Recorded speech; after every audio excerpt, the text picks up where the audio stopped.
Hey, Hello. what's up, everybody? Hi, everyone. Welcome to Oh, Weird we're blue aliens. Wednesdays.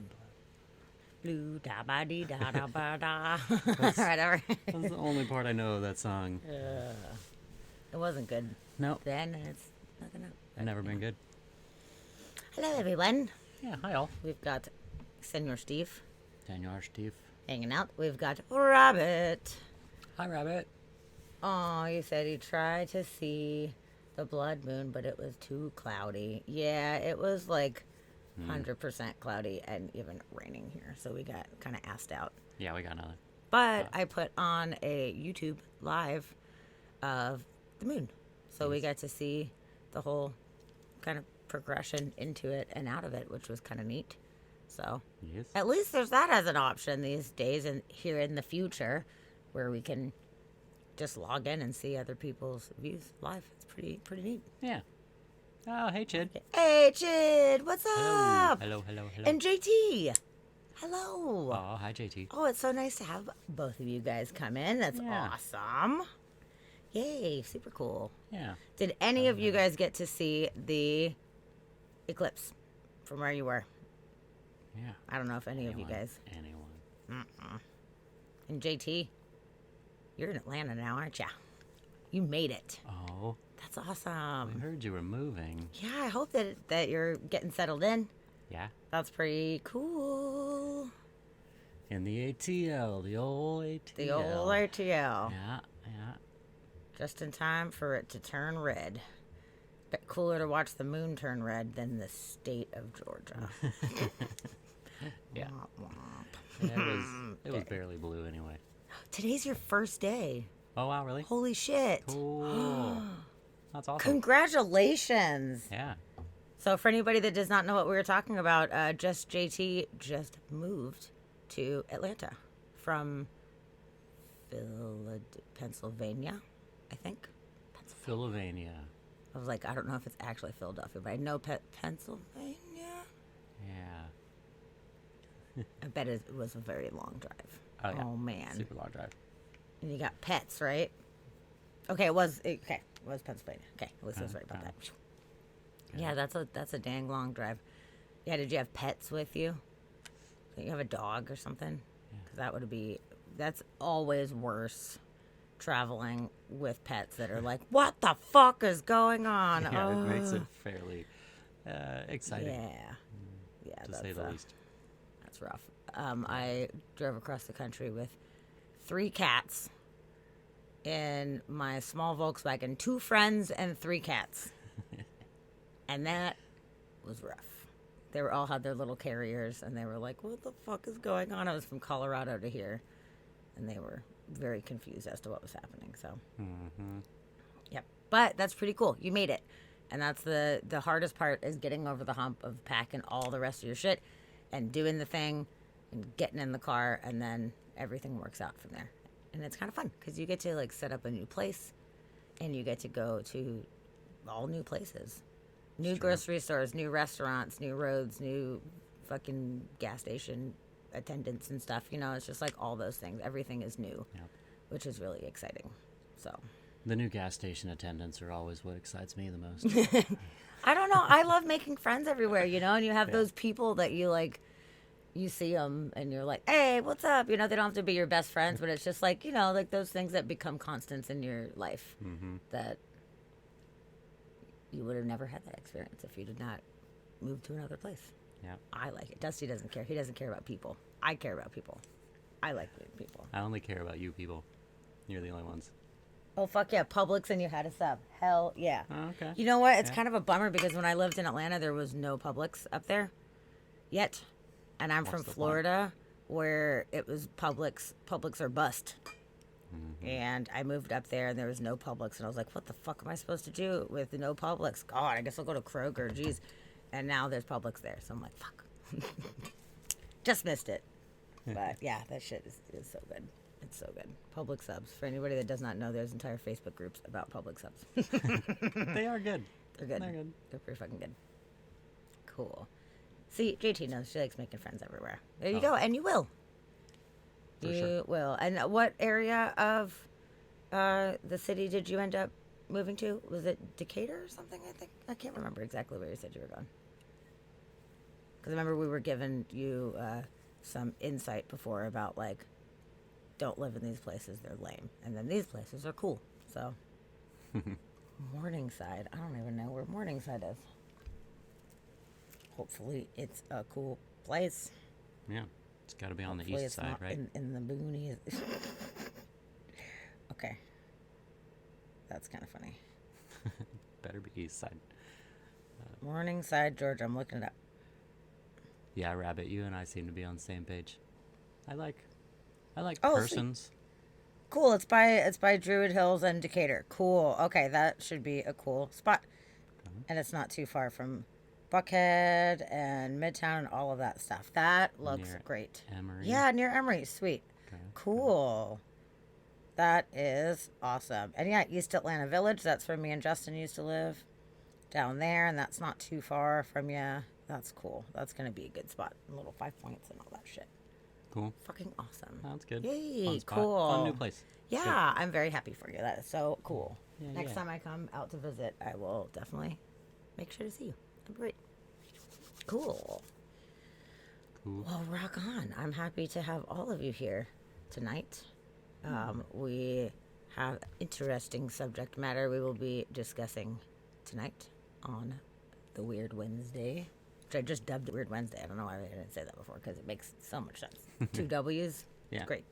It's true. We are going to be talking about time travelers. And Interesting. yes, which actually, I see that the title of this is time travel. We're not necessarily talking about theoretical time travel. I got it wrong. Yeah, that's close. Fair. We're talking about time travelers and their stories, and then also time slips. So that's kind of the angle that we're going right now. Instead of It's more of the people around time travel, yes, not just time travel. not just time travel in general. I mean, which we will, I'm sure it will be coming up in conversation about how is that possible? Is it possible? You know, like all of these things, we don't know. But I'm more interested in people's stories right now. The stories that people have told about their time traveling, which, you know, is it a thing that is real? Is it possible? Or is everybody batshit crazy? We don't fucking know. Wow. It's possible. It's possible that everybody's just pulling people's chains and, you know, whatever. But there is some really interesting things that at least make me raise an eyebrow to some of them. And some of them have come out and said it's a hoax. You know, some people have admitted, yeah, I'm, you know, just trying to get some attention or whatever. But Some people are dicks, basically. some people are dicks. But in some circumstances, they havenent admitted that this is bullshit. And there's been some really strange parallels that have happened. So, Dusty's fixing the time Fixing travelers. the Time screen. travelers and time slips. Can I spell travelers? Did I get travelers right? Yeah.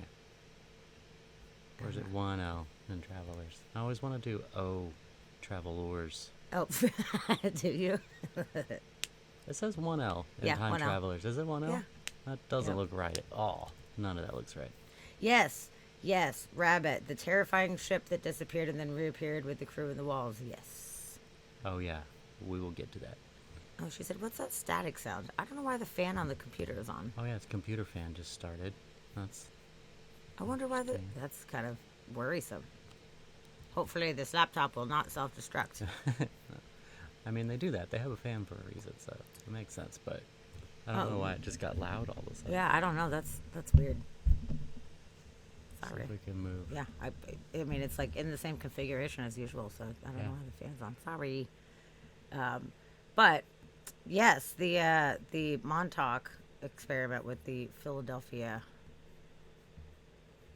project. So we will be talking about that for sure. Yeah.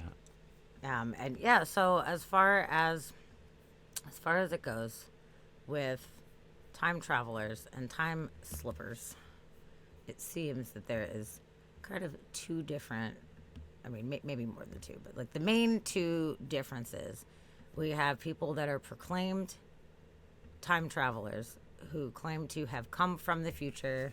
Good job. Good job. Time travelers. Travelers. Okay. I love it. Editing on the go. Mod love, mod love. Yeah. Yeah, so there's the folks that have claimed to have come back on purpose. You know, hey, I'm from the future. We have time machines. I came back to observe, or came back for these purposes, or the government sent me back, or what have you. So that's like purposeful time travelers. And then there's the time slips where people have no idea what the fuck is going on. They're going about the day, and all of a sudden they slip into another time. Super confusing, and then boom, pop back, and then have no idea how the fuck it happened. So that is very interesting. It's one thing, you know, theoretically, if this is true, if people are able to choose to come back, whether it be time machine or whether it's not a machine at all, whether it's some kind of quantum thing that we cannot understand. That's one thing to be like, okay, I'm going back to this time, or I'm being sent to this time. It's purposeful. How the fuck do you just drive down a road, walk down a street, or whatever, and just pop into another fucking time? That is the strangest part of all of this to me. Yeah. You know, we can't understand time travel, even if it is possible at this point. But it makes more sense that if we evolve technologically, we would most likely be able to figure it out if it doesn't completely break the laws of physics, and then therefore would be able to do it on command, theoretically. Yeah. But how the fuck do people just pop into a whole different time? I don't know.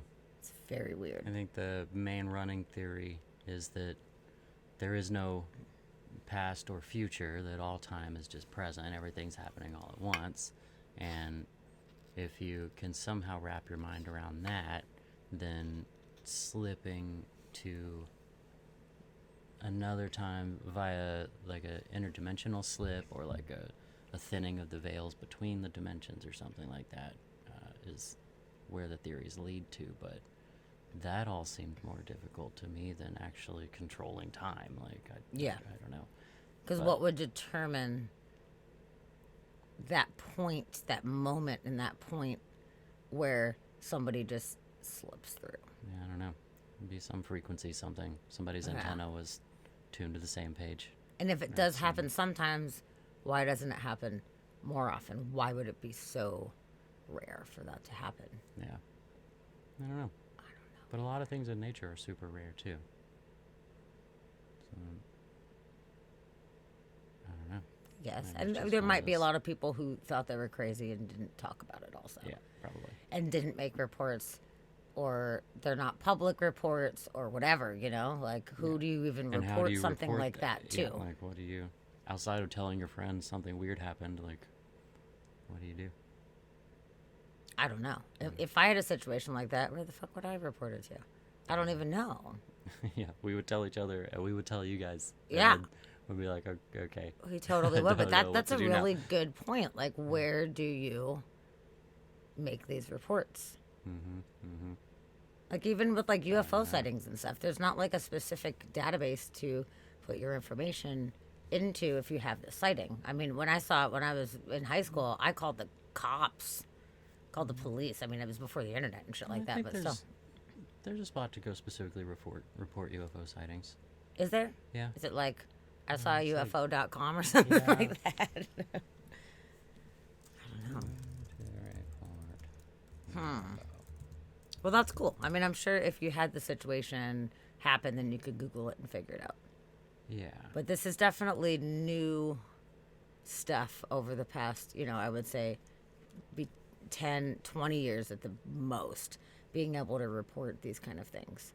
So there are these like famous stories that have been told over time, and there's new ones a little bit here and there, but since it is only, I would say, maybe 10, 15 years in the running where we actually have sites, that people can even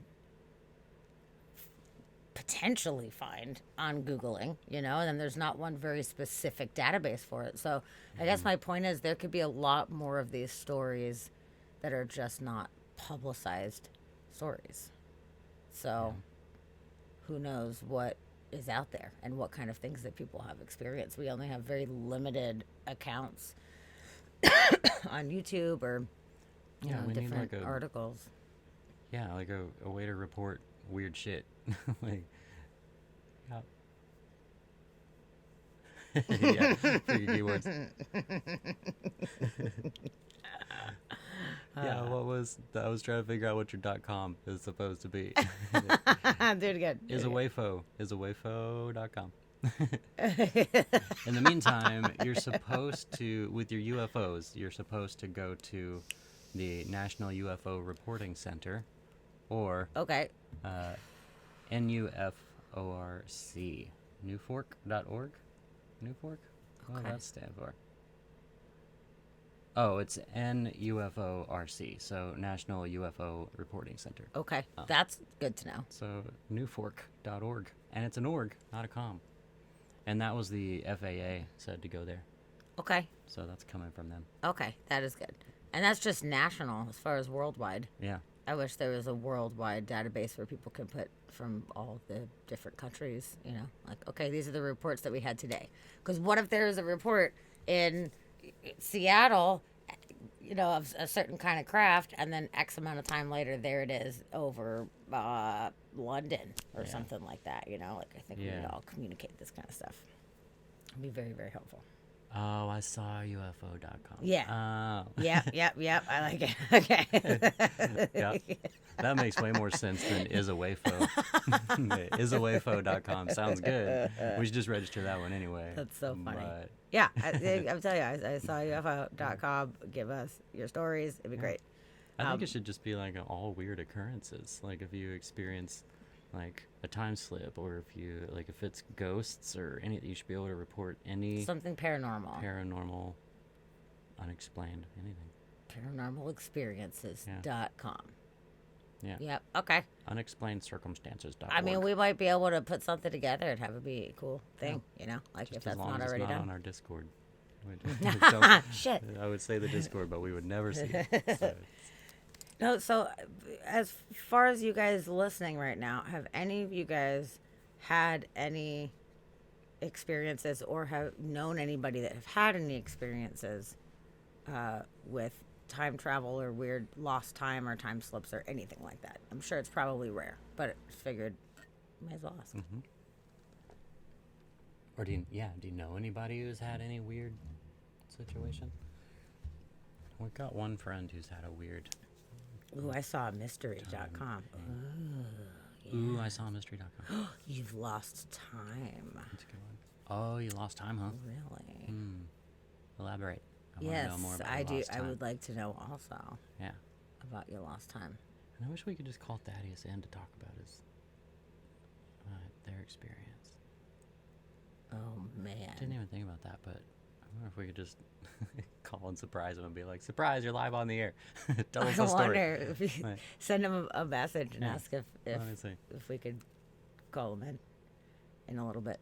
Well, let me That would just be see, 'cause very that would interesting. That would be really, That'd be really super cool. cool. I would love to hear his reiteration. Yeah. Yeah, we have a friend who experienced, him and his wife experienced a very bizarre time slip situation. And they both experienced it. I heard the story from both of them. And it's very strange. So that would be really cool to have him come and share his tales. Because I don't fucking get it. I do not get it.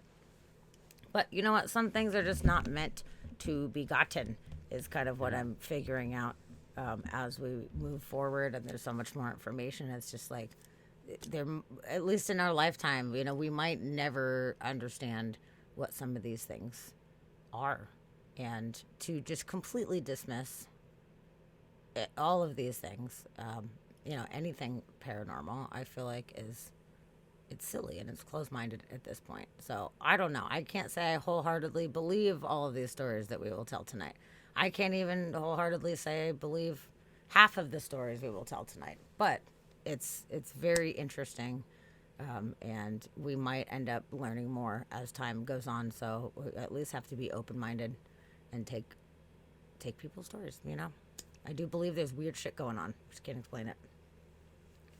Okay, just a few hours where I was clearly doing stuff during it, but my perception, it was 1 second to the next 3 hours later. Like I stepped back into life. Whoa. Oh, weird, really?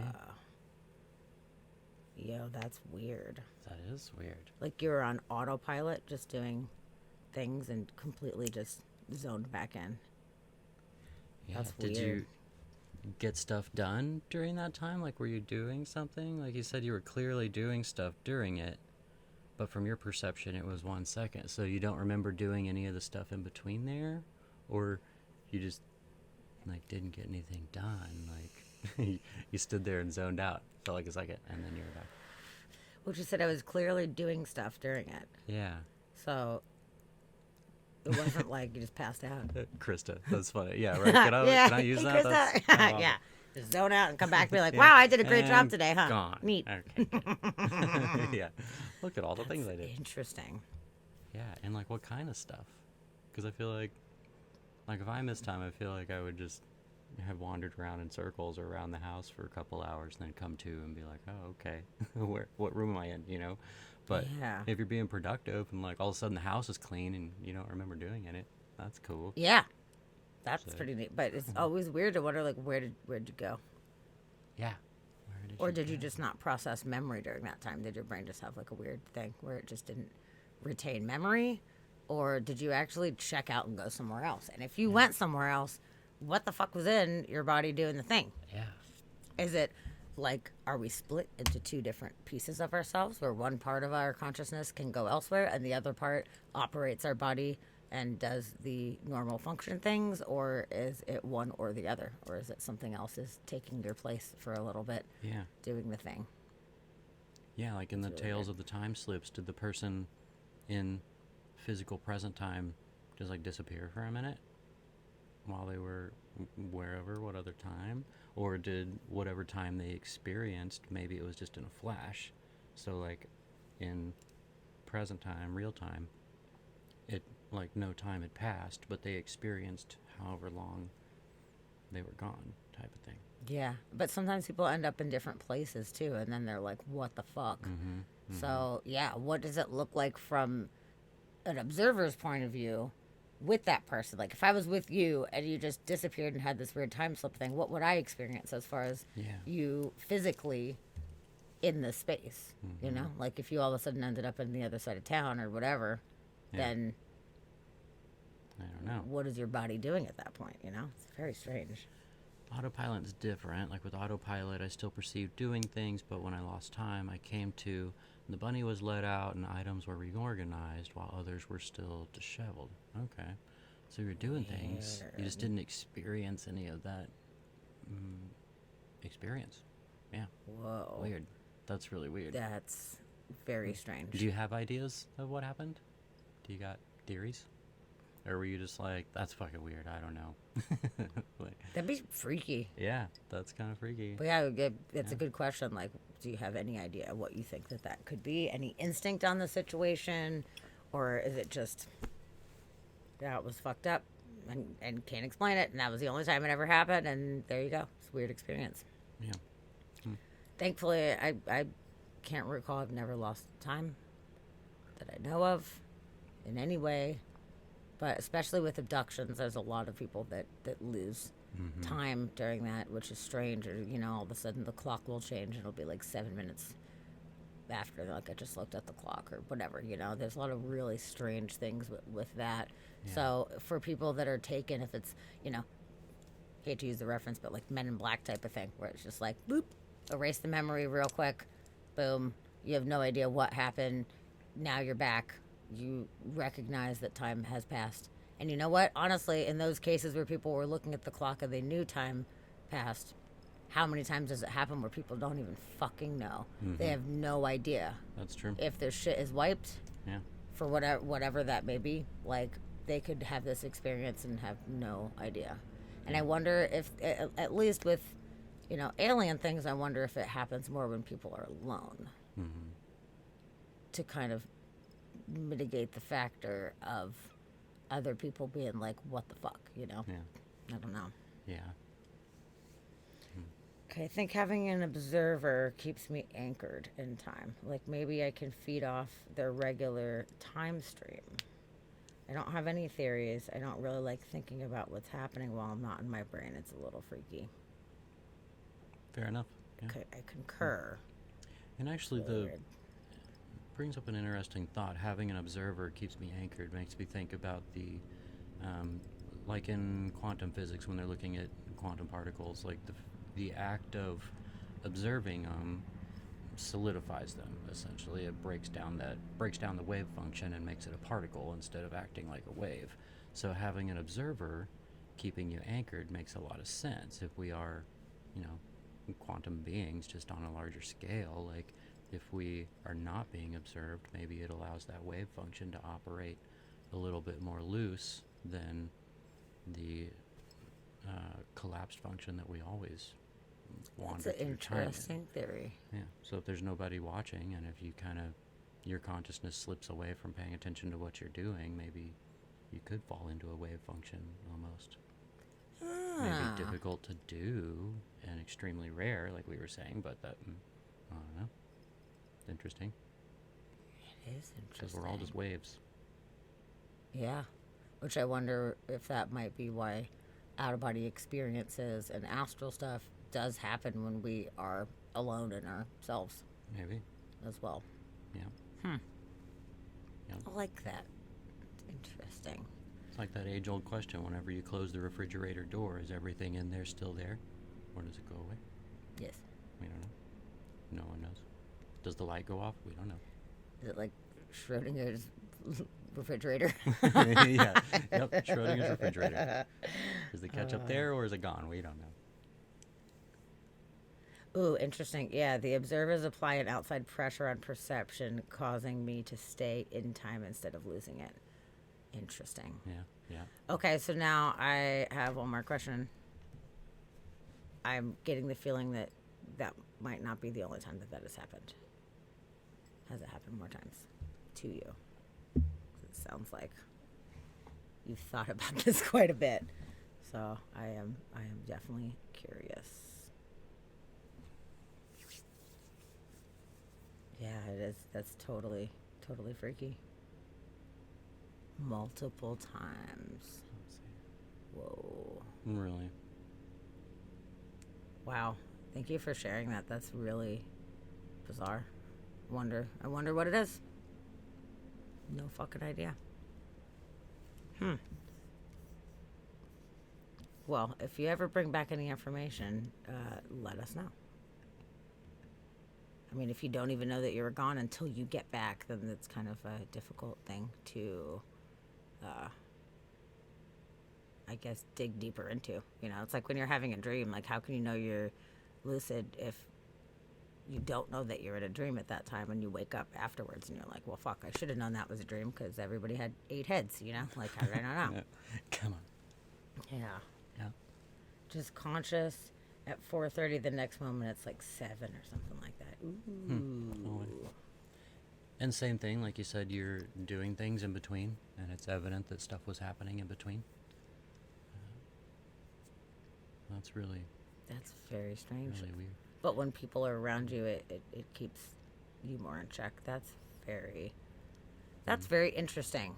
Yeah. I knew it was a shot in the dark. We've only got like 10 people in the thing, and I was like, has anybody had any weird stuff? I was anyone like, done this? probably nobody has, but I'm very intrigued that you actually have. But if it's 1 out of 10, maybe it is more common than we think. Maybe it is. Oh, hi, lady. Hey. Hello. Yay. I'm so glad you're here, lady. Oh, and you can actually hang out tonight. Yay. Good. That's the best. Good, good. Cool. Oh, you changed your name color. It's normally blue. Oh, you're green now. Now it's green. I like green. Oh. Yeah. Mixing Yeah, it up on us. Krista, I was wondering the same thing. I wonder if it's a not being grounded situation or just, you know, even if it's a fleeting, your grounding cord is cut type of thing, you know? I don't know. Good question. Yeah. Yeah, that's very interesting. So I don't know where we start. What did Thaddeus say? He said they're in the middle of doing something at the moment, but if they get done or whatever, I told him just to let me know. Great. Okay. I We told him have it was plenty super of time. impromptu. So Yeah. I was like, if you get time, cool. And Teresa too, if she wants to be a part of it, she was there as well. It'd be great to have both of them. Yeah. So that'd be cool. Yeah. Okay, so we'll see. We might have a phone a friend here in a little bit, which would be very, very cool if so. So we'll get to hear some of the stories. So let's see here. Where does one begin with this story here? Okay, so first off, I think maybe we'll talk about some of the things that I have seen that I feel like are over exaggerated. Let's start with that. Okay. Because there's quite a few things that I've seen where they're like, it's proof of time travel because of this photo and this thing. I have my speculations. Yeah. Maybe not proof, but Yeah, there's been quite a few different photos that have come up over time, which I'll show you a few of them here in a moment, where it appears as somebody is like looking down at a phone or something. Now, the phones themselves aren't in these photographs. It's people like looking down or holding something up or whatever. And I find it interesting that now our perception has become so tuned in to phones that I think there's a conclusion that can be jumped extremely easily that like the one photo on the beach, they're like, it's proof. I mean, the guy's looking down. He could have found a shell. He's on a beach. He could have found a shell and he's looking at a shell. Like, it doesn't mean that he's looking at a phone. But people nowadays are like, you know, I'm sure it's the younger generation, like, oh, he's looking down. Of course he's looking at a phone. He's obviously Like, looking that at a is phone. not what necessarily. else would you be looking at? Yes.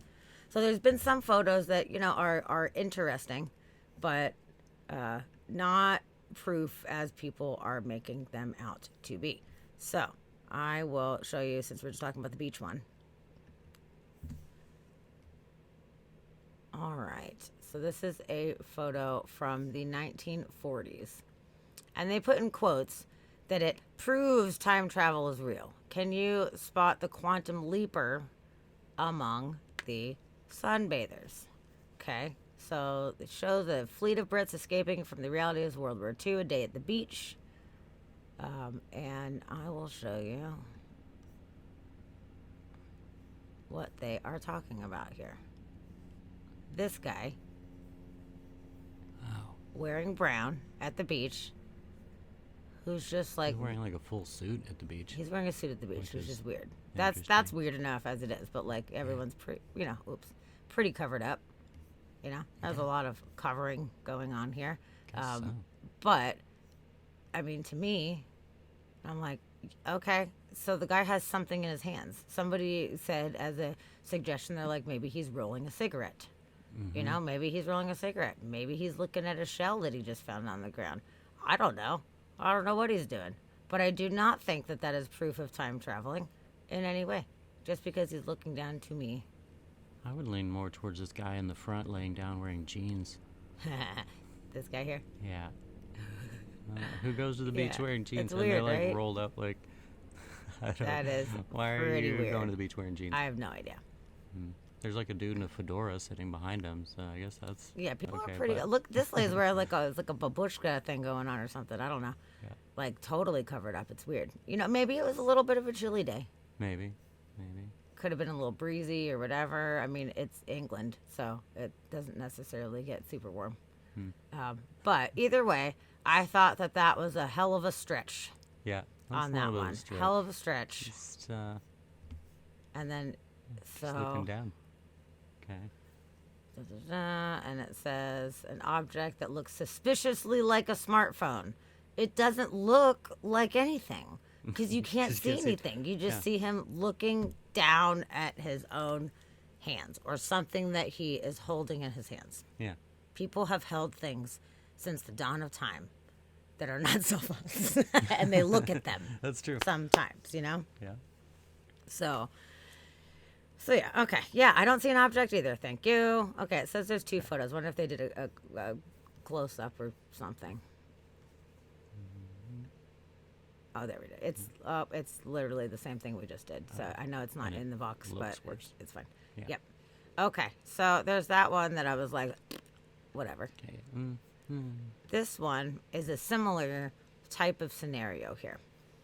So this was taken in the 30s and is also said to be branded proof of time travel. I call shenanigans. Okay, she has her hand up to her face. She could be scratching her ear. She, who knows what could be happening. She could be fixing her hair. It does look like there's something in her hand. It might just But be we a don't. shadow, though. Maybe it is. I mean, I don't know. It's from the 30s. Yeah, you know? it doesn't mean it's a phone, but at least this one looks like she might actually be holding It might. something. And I She could may see be- how somebody could see this shadow and automatically assume that it's a phone. But that angle, it would be going like this way if it was a square phone, you know? I don't know. Yeah, she's trying to pop her ear, dude. That's, you know, something like that. That Yeah. makes a lot more Oh, sense. just trying to, yeah, or it Yeah. itches. Maybe she's scratching. Whatever. Hey, you said maybe a pocket radio, like maybe in the 30s? I don't She know. could just be brushing her hair behind her ear. She absolutely could be doing that, you know, and got caught in the moment. But one thing that they say is interesting. Here's the full photo from the outside. Is they're like everybody around her has these headscarves on, and she's the only one not wearing a headscarf in this little group here. So she looks different, and she has this, you know, weird thing. Well, the lady in the So- back doesn't have a scarf on either. I don't know. Yeah, exactly, Krista. That's what I'm thinking. Yeah, her clothes look like they go with the era. They do. And it's probably just a damn shadow. Yeah. And yeah.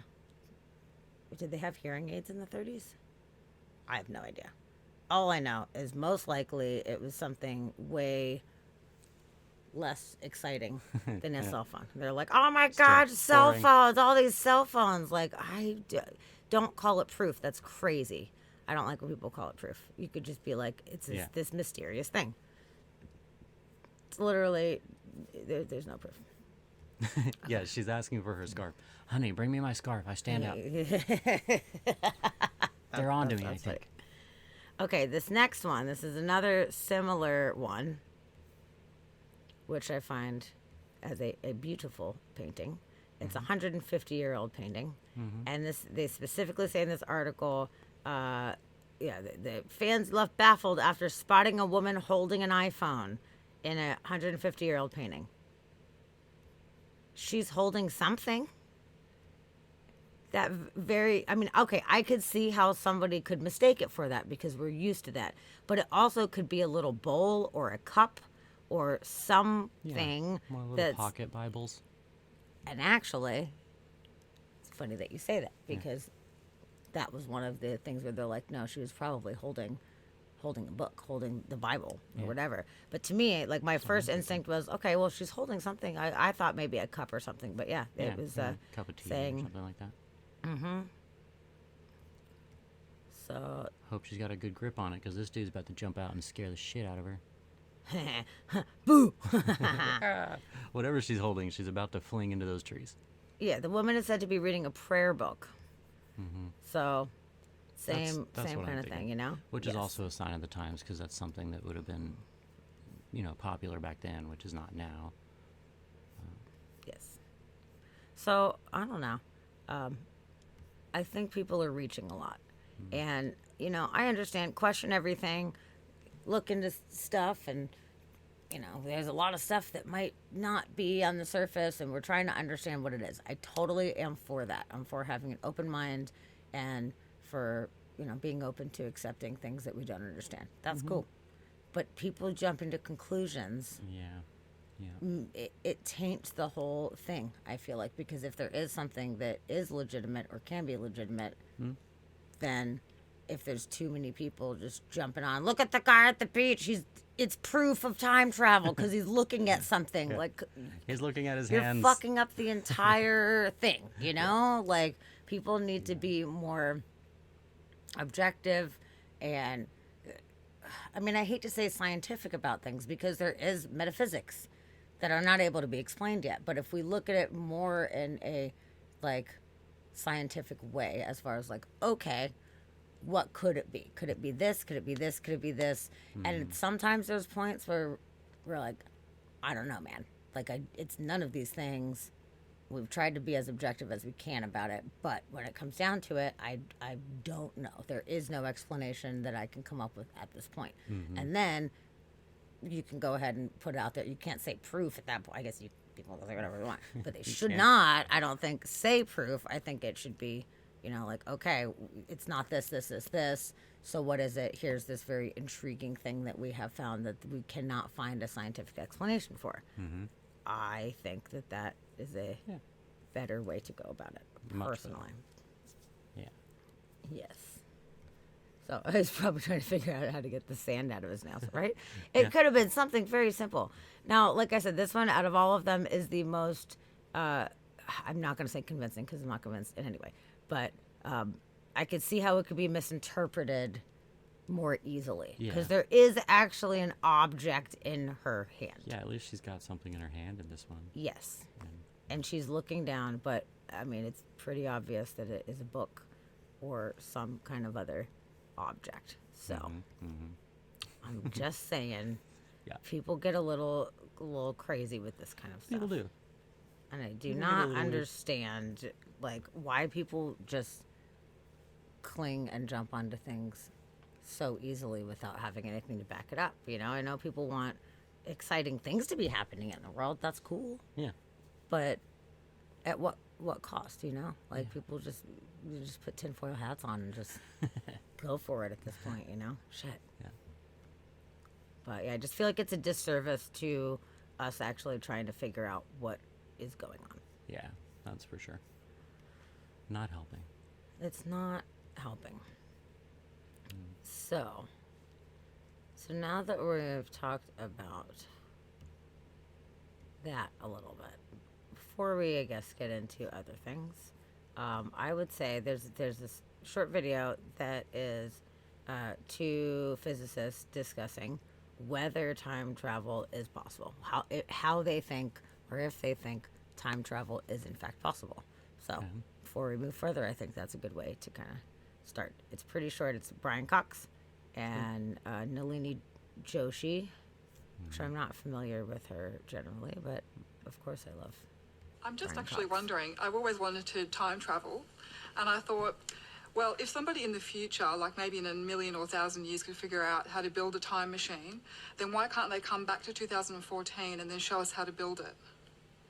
I'm sorry, you're going to have to answer that one as well.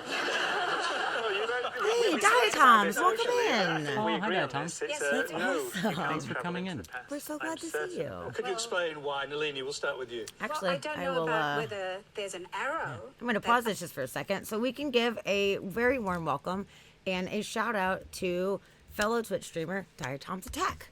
Yeah. I'm so glad that you Yay. popped in. This is awesome. They are a fellow streamer, and speaking of scientists and being objective and seeing things from a scientific perspective, they usually show microorganisms in their microscope. Sorry, I was like, what the fuck is the word I'm looking for the microscope? So I know there's an SEM microscope, which is generally the streams that I always try to stop on when I see those, are the ones I pass by. So the Yes. SEM microscopes are always fun. And then when we popped in the other day, they were streaming from their camera, and the yeah, it was before the eclipse. It was right before the eclipse. Yeah, we rated them after our stream on Monday, and yeah, they were showing the moon. At least they got to see the moon from where they were at. We were clouded out. Yeah, It right. was such a shame. But I love the fact that they are showing the microcosm of this Absolutely. world. Yeah. You know, like the tiniest things that we never get a chance to see. It is so awesome going to their stream and watching them look through the microscope and seeing all of these little creatures that we would never Yeah. be able to observe if it wasn't for amazing scientific advancements. Definitely. You want to talk about mysteries? Microcosm, all a mystery. Absolutely. I love it so much. Absolutely. Because it is. It's all just so weird. It's just like, how can this little bitty world like exist without us even knowing it? And I I'm love it. I so love grateful that illuminating now, here in the future, we have the ability to see these things. I mean, can you imagine for the entire existence of humanity until very recent modern times, you know, a century at most, we had no idea what anything that we could not observe with our physical eyeballs looked like. We didn't even, I mean, germs, they're like, this demons. You got demons in You you, got you know? demons. And it's like, it's not demons, it's fucking germs, man. You know? Like particles in the air and different things. There was just, they had no idea. And I'm so grateful for the advancement of science for us to actually be able to observe the microcosm and the macro. I mean, holy shit. There's people like, there's a sheet over the sky with pinholes, which makes it look like the heavens are on fire, but it's the light shining, you know, from heaven beyond this velvet cloth, you know, like, oh my fucking God. No, that is not the case whatsoever. And then even in our own lifetime, we've been able to have the eyes of the universe with the Hubble and now with James Webb and with all these other telescopes to actually really see what is out there. So it's so awesome that our perspective of existence has just increased exponentially over 100 give or take years. Yeah. And we get to live during this one little tiny slice of time Yep. where we can observe it. Fucking awesome. Totally. I love it. So yeah. Any idea? I saw those couple follows already. You guys should definitely jump in and check For out Diet sure. Combo Tactic because I love that. You Always can fun. still have demons, but also germs. you can still have demons, I guess. That's the truth. I mean, shit, it's fucking possible. It Those is germs might have absolutely demons. possible. You never know. You never know. But, all have you know, demons. it's a lot easier to understand what's actually happening now. And I'm so grateful that we are slowly but surely learning. And you know what? That goes in perfect segue to the kind of things that we're talking about right now is that we have only had this kind of technology and powers of observation for so long. It hasn't been very long in the big scheme of things that we have been able to start understanding these things and trying to figure it out. We haven't figured it all out yet. This No. just started. But people think, oh, yeah, we're humans. Look what we've done. We've made robots. We know everything. Like, we don't know everything. We're learning, and we are learning more all the time, and it's fucking awesome. And I think we need to keep going. But there are so many things that we do not understand yet. I mean, you have to like learn to crawl before you can walk, and then you have to walk before you can run. Like, you can't just all of a sudden just stand up for your first time and then run a fucking marathon, you know? Like, it doesn't work like that. It's true. But I think that the more skeptical types, you know, and I understand skepticism to a degree. It keeps people in check, keeps you from jumping to conclusions, which is super important, like we were just talking about a little bit ago. But I feel like we are slowly but surely learning more, and it would be foolish of us to think that we know everything because, as you can see, look around us, especially in this country, a lot of people Yeah. don't quite know everything. So as far as time travelers go and all of this, I mean, I cannot discredit it as a possibility. Yeah. It could. Again, it could get out. We can't prove that it doesn't happen, but you know, and we do know that there are certain ways of manipulating time and bending time, and physics allows for a lot of fluidity with time in itself.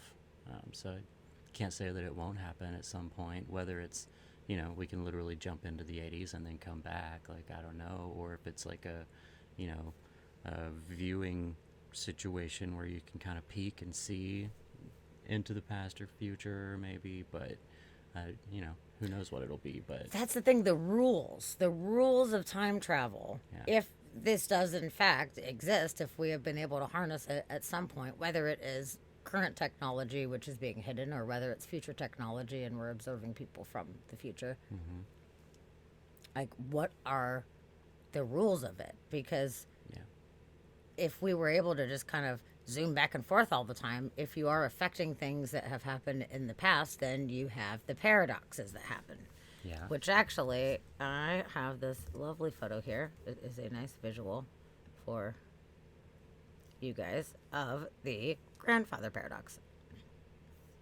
So I'm sure you guys have probably, maybe, I imagine, heard of the grandfather paradox before. And it is one of the hardest things for people to wrap their minds around with time travel. Because, for example, here you go. So you're born. Okay. Born, you create this time machine. Neato. You go into the past, kill your grandfather. In that case, your father's not born, which means you are not born, which means you never created the time machine at all, which means you can't go into the past. And then,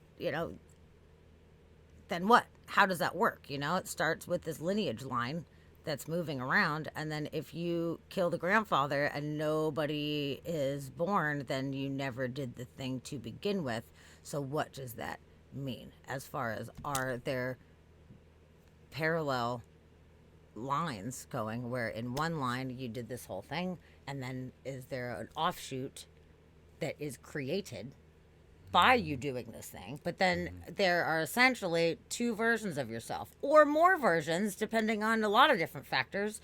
So in this one reality, the world continues without you in it, and in this one, it continues with you in it. So now all of that affects everything else exponentially forever.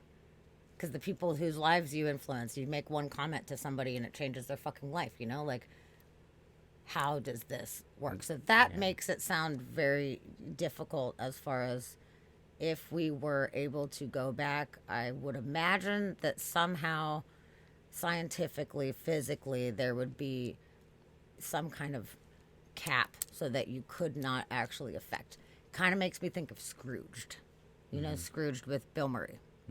And he goes into the past, goes to Christmas past in the taxi cab, guy from the New York Dolls, whatever. They go back into the past, and he's observing his family at Christmas when he was like 6 years old or whatever. And he's just like, we're not live. It's like we're watching a rerun. You can't affect anything. You're just watching this thing that happens. Yeah. So that's one possibility. But then some of these stories that were being told with people and photographs and stuff like that, you're obviously not just observing, you are being observed. Yeah. So how can you do that without completely, potentially fucking up the entire timeline? I don't know. That's the problem. Is the problem.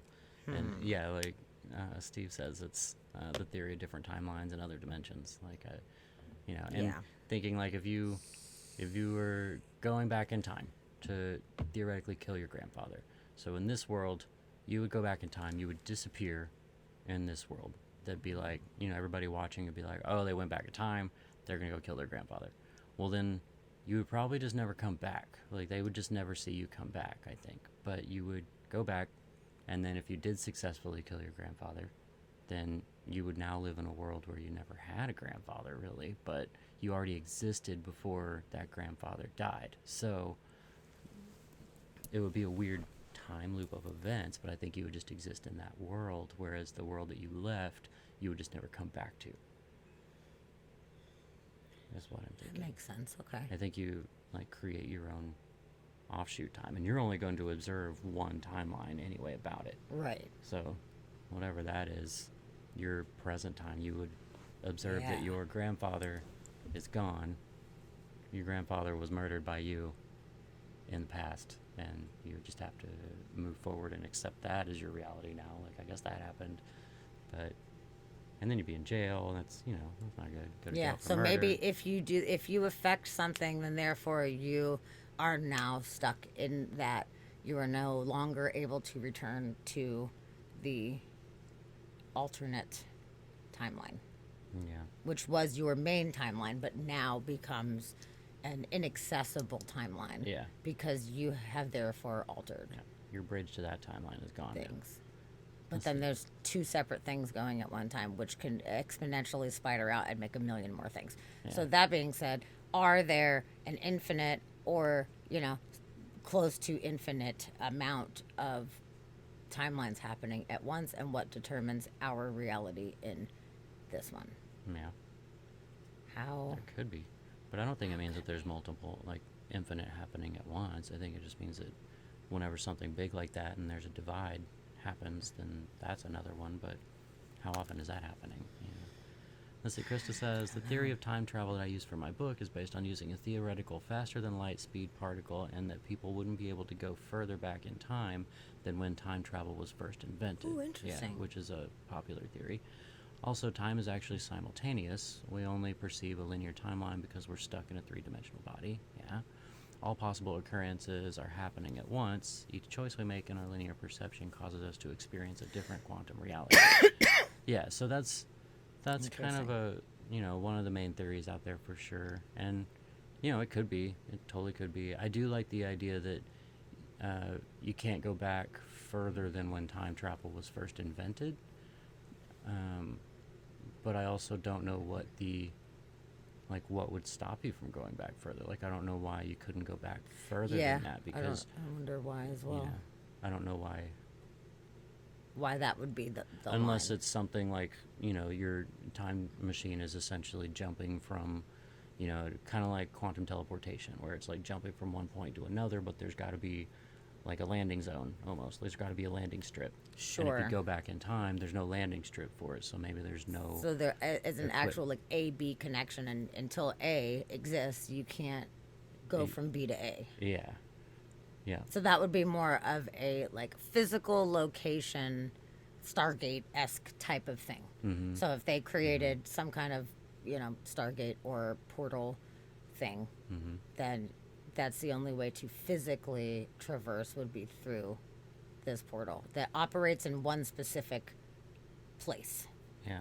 Like, you know, this address is this thing, and forevermore, once it's invented, this is the spot. Because otherwise, where are people popping up?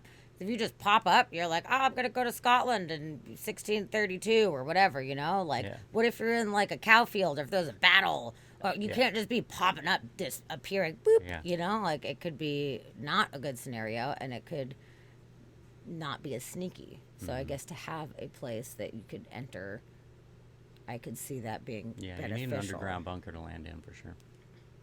Interesting. Shit for gay Martians. We don't care if they're gay. It's fine. That's funny. Plus there's zero I dimension. posit that there is a zero dimension that connects all physical locations and possible occurrences. Yeah, that's. Yeah, I kind of okay. call it the void, essentially. Okay. But yeah, that makes sense. Interesting. Yeah. Yeah. The hallway, so to speak, or whatever, with all the doors Yeah. going out from it. Interesting. Yeah. Okay. So, yeah. So at least we got to talk about grandfather paradox and Yeah. kind of understanding what one of the biggest arguments ever is. But if there are some kind of ways around that, or, you know, if there is a little bit more, I hate to say rules, because that makes it seem like someone has, like, made a rule, which I don't think anybody is in charge and made rules. But laws of science, I guess. If it's laws of science that dictate what is possible and what is not possible. Yeah. But at this point, we don't have the technology, or we're not aware of the technology that we have in order to successfully do something like this. Yeah. It appears there may have been some unsuccessful attempts, or successful in some ways and unsuccessful parts of it. So, okay. So that being said, what if we Yeah. Let's learn think about. we go the back to science about to some these of it. guys? Yes. Okay. So we heard her question here, and let's listen to the answers from these scientists. About this, No, we actually, can- I think we agree on this. It's Yes, we do. no, you can't travel into the past. I'm certain of that. Well, could you explain why? Nalini, we'll start with you. Well, I don't know about whether there's an arrow that prevents you from going to the past or only into the future. But mathematically, I think that there are many, many possible answers to these questions. If I may, you know, if you take just a three-dimensional cube, and you look at one corner of this three-dimensional cube, and then you compress one corner down to the diagonally opposite corner, then what you do is you flatten the cube and it becomes a hexagon. If you take that structure, which is hexagonally symmetric, it turns out that these types of symmetries are in crystals, and there are a very few number of these regular symmetries that are exhibited in crystals in 2 dimensions. Now, if you think about increasing the number of dimensions, now go to 3, 4, 5, 6, presto, around 7 and 8, there are exceptional new structures that come up that only exist when you get to 7 and 8 and maybe 9 dimensions. Now, I'm just going to. Are you following this? I'm starting to hyperventilate because you're talking maths. I'm sorry. But I'm just following saying this that as we're living in what Yeah. we think is a 4-dimensional world where time is one of the dimensions, but there are many, many possible structures in many, many dimensions which could give rise to time travel if you knew how to navigate around the symmetries. See, I get it now. Brian. First of all, it's certainly true to say that in Einstein's theory, where you've got 4-dimensional space, then you're prevented from travelling back in time, actually by the speed of light. It fits into the geometry in that way. You're right, though. You can imagine wormholes and these ideas that you can tunnel through and take shortcuts. It'd be like going from London to Australia by going through the Earth rather than around the 2-dimensional surface on the edge. So I've heard Stephen Hawking has a thing called the chronology protection conjecture, and the conjecture is, from a physics perspective, is that, as you say, it seems to make no sense. It's not a way to build a universe to allow you to be able to travel back in time and prevent your parents from meeting before you're born or whatever you do. So there's a conjecture that the laws of nature will always be such that time travel into the past is forbidden. Now, that's a conjecture at the moment. It's true in what's called Einstein's special theory of relativity, and it might be true or not in his general theory. We're not sure, because you can have these shortcut things. But I think most theoretical physicists would say we'll conjecture, as Stephen Hawking does, that the physics protects the past. Can I just say then that logic suggests that even if you can travel into the future, we'll never know. Or you can travel into the future. Yes, but even in Einstein's theory, as far as you want. Yes, but no one will actually do it because it would require a great scientific effort and a lot of money, but no one would ever be able to prove we do it. that they'd been in the future. It's been proved. So moving clocks run slow. Has it been proved? Yes, moving clocks run slow relative to stationary ones. So if you were to run across this studio now and run back and sit down, and we measured the time on your watch very accurately, your watch relative to mine would have run slower. And that's actually central to the way the satellite navigation system works. It requires to be so that's true, and that's part of Einstein's theory. But that was you written in couldn't, or you wouldn't. Let's say the scientific reason. community wouldn't do this. Take a human being and try and put them into the future. I'd do it. Because what would be the point of it? Well, you just do. But if let's say you fly, I know a number, which is the speed the protons go around the Large Hadron Collider. So they go around the Large Hadron Collider at 99.999999% the speed of light. At that speed, time passes 7,000 times more slowly for the protons than it does for the experimenter sat watching them going around, and that's relativity. So every time someone gets on a rocket and goes to the moon and comes back, their time will have passed slightly more slowly than the people on Earth. Therefore, they'll have gone into the future. Now, I'm just going to go. Well, first of all, just forget about those 3 letters and that drug that you were talking about earlier. But, are you disappointed to find you can't go back in time? Because presumably, if you could, there might be something you'd like to change. No, I don't think I'd want to travel back in time and change things. Like that whole butterfly effect He might. movie scared me from that. You know? Like every action has a reaction and stuff like that. But I'd definitely travel into the future. If someone had a fucking machine and just sent me off, I'd go. I'd We'd go for never it. know if you made it because you couldn't come back and tell us. Nah, that's the thing, mate. Miranda, would you like to travel in time were the opportunity made available? I think the thing I'd really like to see in the future is where we've moved forward to as a society. I think that would be one thing I'd really look forward to exploring. How people view other minorities in society, how we all treat one another. Is there world peace? I'd love that. But I think I would miss all the people that in this time. I think everyone would. Richard, you got No, any? I'm not the slightest bit interested in travelling into the future. I have enough trouble with the present. I'm just actually wondering. I liked how she explained that. I thought that was really cool. Yeah. Yeah, and in talking about the time slowing down as we move faster, it made me think of the astronaut who has spent the record amount of time in orbit with the world record. Scott Kelly.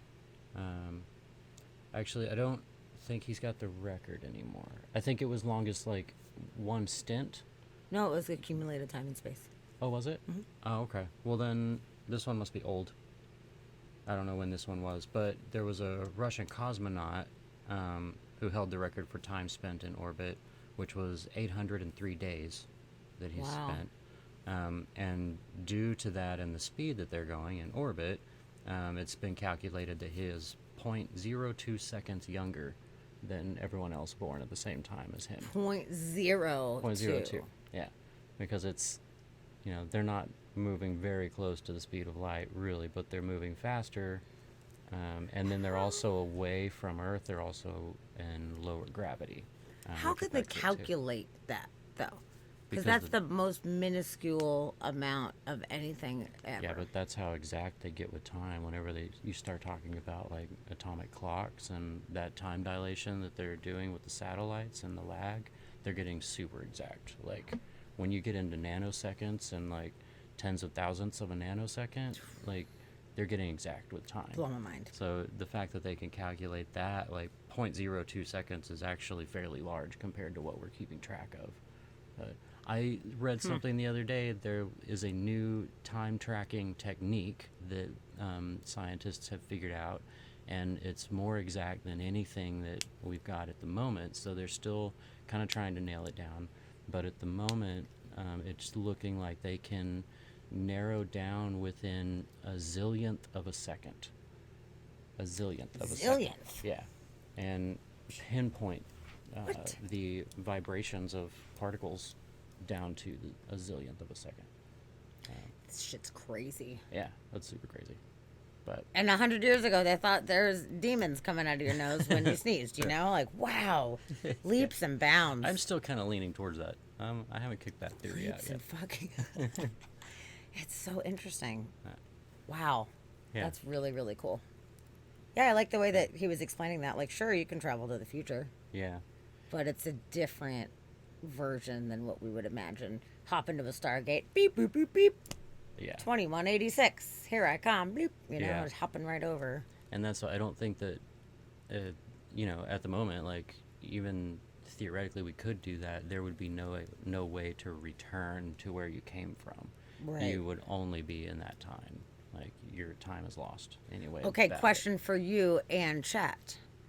If you had an opportunity to go to the future, but you knew that you could never return, if you had like a week to wrap your shit up, say goodbye to everybody you want to say goodbye to, do all the things you want to do.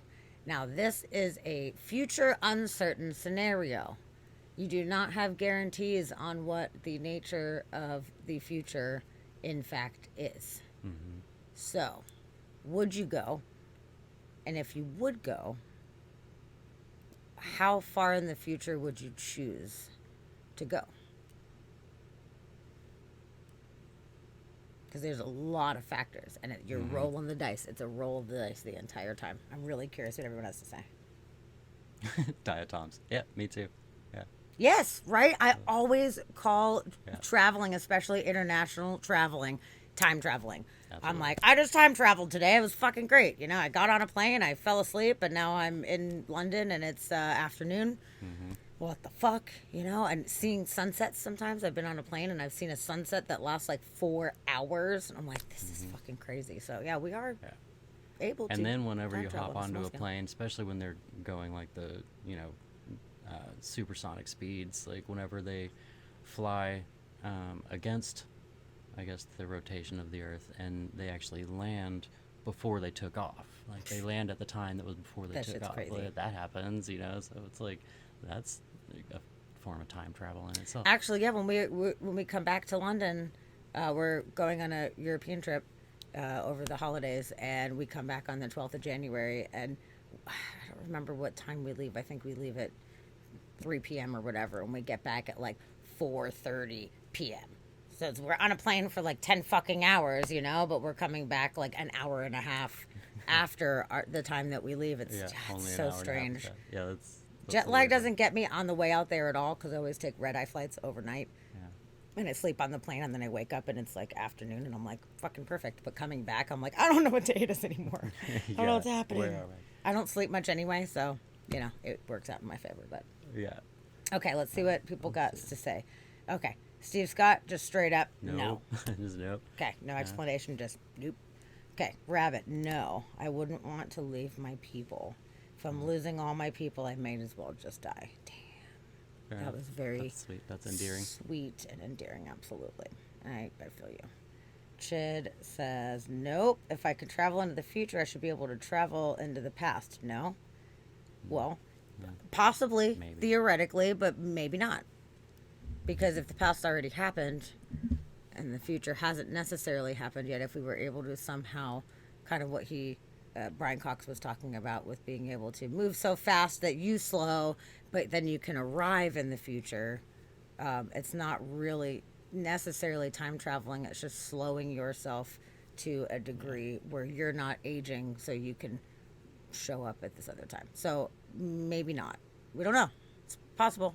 Who the fuck knows? Yeah. But you would not. Yeah, according to physics right now, we can move forward, but we can't move backwards. So, going by that, there would be no return. It would be No return. into the future. You would age a little bit while all the time passed. And Okay. then you would just show up in the future. Krista, because you have kids, I totally understand. But if it was not for your kids, you would go. She would go. Yeah. It's very brave. I'm kind of, my answer is right along the line with Krista. If I wasn't married, I probably would just dip out and go. I would tell everybody, bye. Like, if we're going together, cool, I'll do that.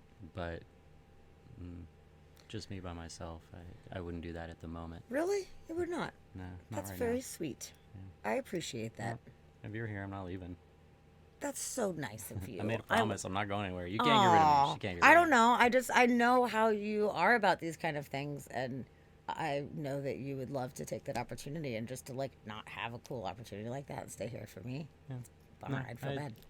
I would, in another time, I would. But at the moment, no, Okay. I wouldn't go. And honestly, at this point, I think that I don't know, might consider going with you, but it's going to be so bad. I don't know.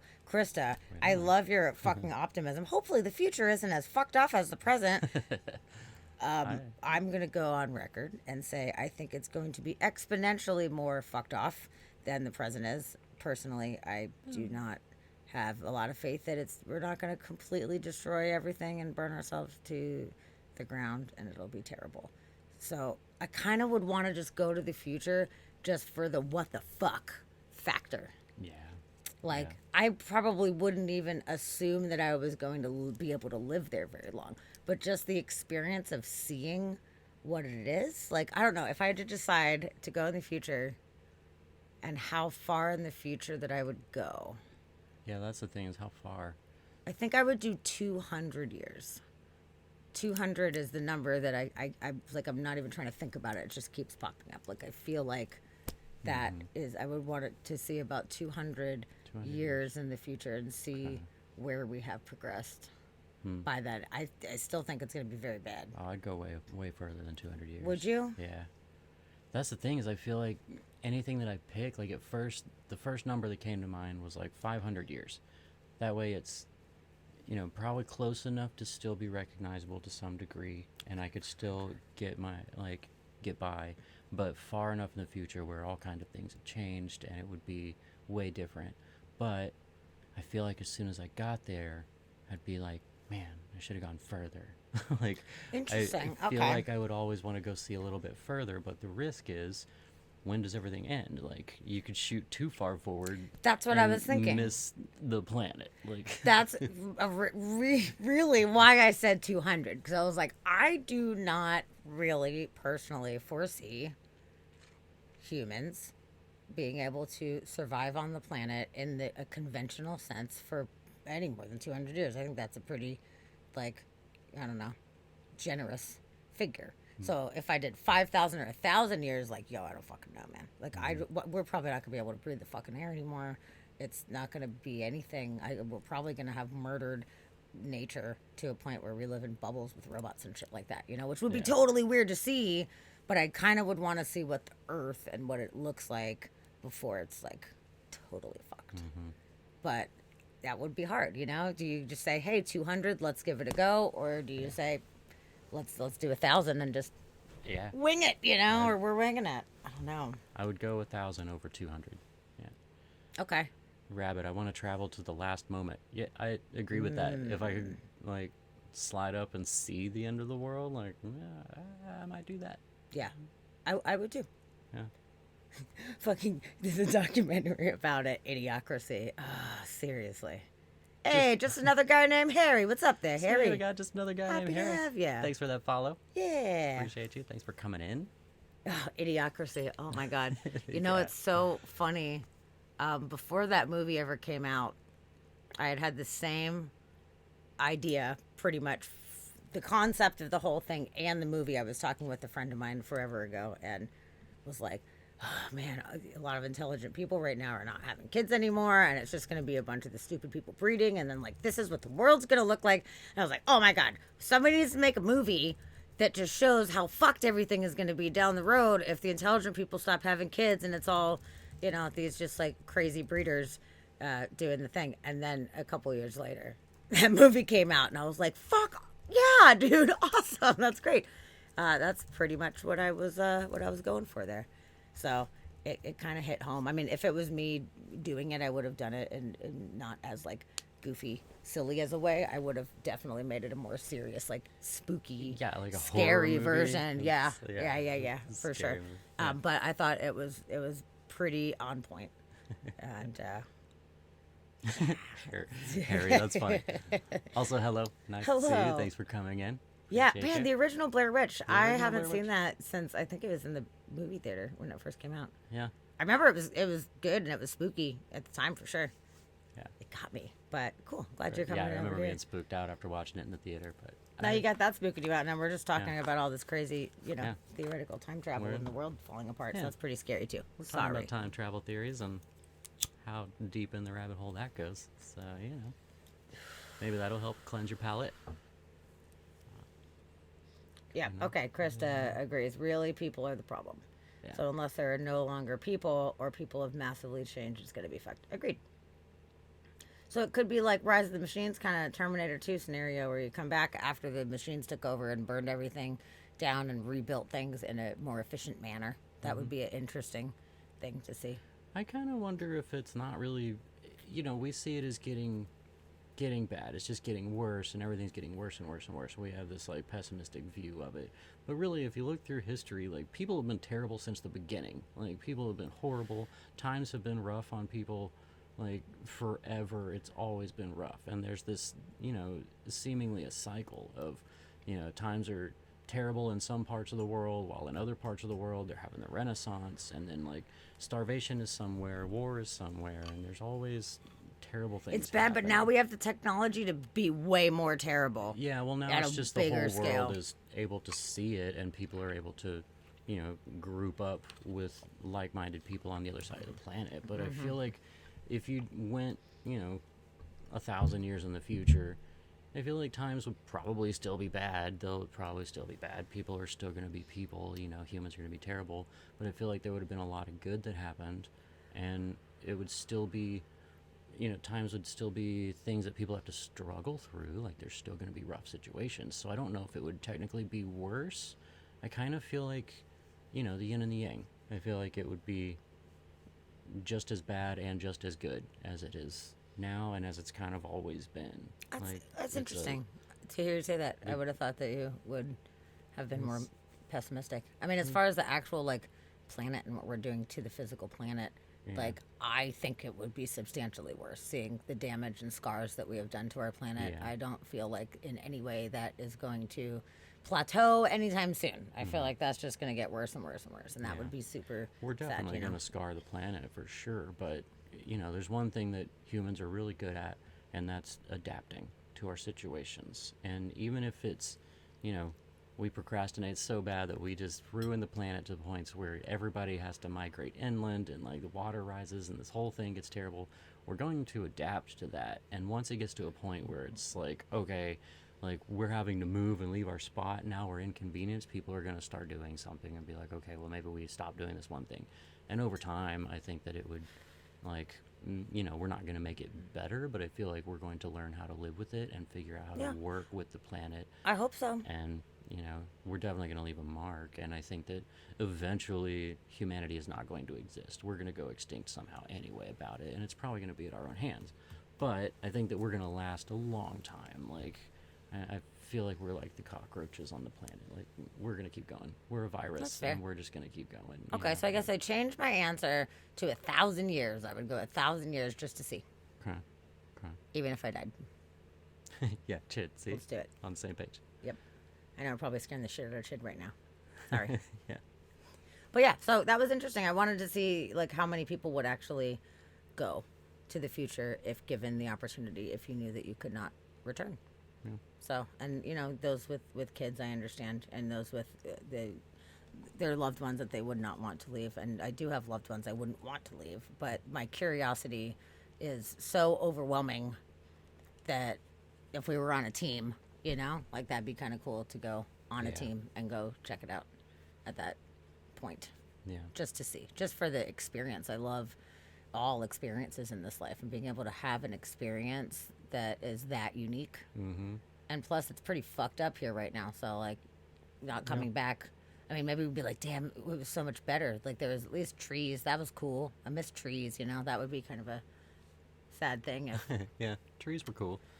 or like, oh, man, chocolate ceases to exist, because we killed that region of the world's natural habitat or something. There would be things that we would no longer be able to have, So That's true. it would be interesting. That's very true. So, As long as we still have Twinkies, they don't last forever, apparently. turns out. Mm. Turns out they don't. Have you ever seen the movie Lucy? Oh yeah, with I have not seen it. ScarJo, I think. ScarJo. I saw that was the one where she was the weird alien thing. That one, I started it, and then I got bored, and I started fast forwarding it, and I realized it was the same thing over and over, and I turned it off. Oh. So I fell away Sounds from good. that movie pretty fast. I was like, okay, but it might be worth a revisit. Rabbit would go on a team. Okay, yeah, that's fair. Yeah, don't go by yourself. Future people might be lame. You need somebody to talk to. Somebody who understands your sarcasm and, like, slang words. Anyways. Okay, so next, the next order of business here. There's so many different angles that we could go right now. Okay. We could talk about people that claim to be time travelers. We could talk about some of the most convincing ones. We could talk about the Philadelphia experiment. Or we could go into the vertical plane story, which covers past and future. Okay. And that is some crazy shit. Yeah. It's a longer video. It's like a half hour or whatever, but there's a lot of information. Should we do that one? Yeah, I think it'd be cool. I love this story. Yeah, I've only heard, like, pieces of it from you, so I would like to hear more of it. Okay, so I'll give you guys a little bit of backstory on this story that we will be showing a video on. There is the podcast that I have told you guys about 50 million times because it's my favorite, Astonishing Legends podcast. It's available on Spotify and other different streaming services.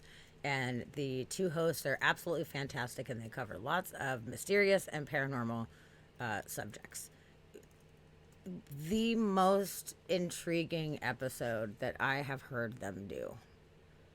It is a series. I believe there's 3, maybe 4 parts, and it's hours. So if you got some time to kill, and you're interested in getting more in-depth detail into the story, I would highly recommend you check out the Astonishing Legends, the Vertical Plane series.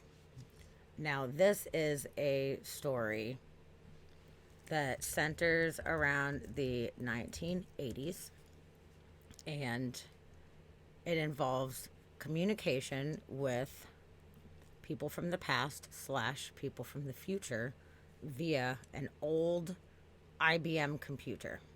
Now, in Astonishing Legends, pretty much the first episode of The Vertical Plane, they spend a very long time talking about these computers and how the technology of the time, there is no internet connected to these computers. There is no way to hack into these computers of the time. It's pretty much like a thing that you can type in and you can save files, and that's pretty much it. So this guy's a teacher. He brings this computer back to his house, and he starts receiving these messages from somebody from the past. And it was very old-timey language. This guy was very confused as to what the fuck is going on. There was also, around the same time, a bunch of weird paranormal shit happening in his house that was inexplainable things. This tale goes in some crazy fucking directions. And Ken Webster, who is the guy who experienced these things firsthand, him and his 2 roommates, he wrote a book about it. And the book was written, I think it was in the 90s or something. And it was just like a single edition pressing, and it was extremely hard to find. Whenever the Astonishing Legends guys did this series, people were wanting the book, and it was like $700 for a copy of this book. But they did recently do a repressing, a second press of this book. So it is available right now. It says it's sold out on Amazon, but it is available on Target's website. So you can do a little Googling, and there's multiple different places that you can acquire a copy if you're interested in getting more information and reading it. But this is one of the most bizarre stories, and it really does not seem like a hoax. It really fucking doesn't. And if this is in fact not a hoax, this is one of the most profound experiences of communicating with different time periods ever. And at one point they actually brought in like a scientific team to try to investigate this whole entire thing to prove it. But there was some bizarre things that did not allow them to officially prove and document this thing. But I will say that based on the entire story that I heard on the podcast and from what I have looked up about it, it's a damn convincing tale.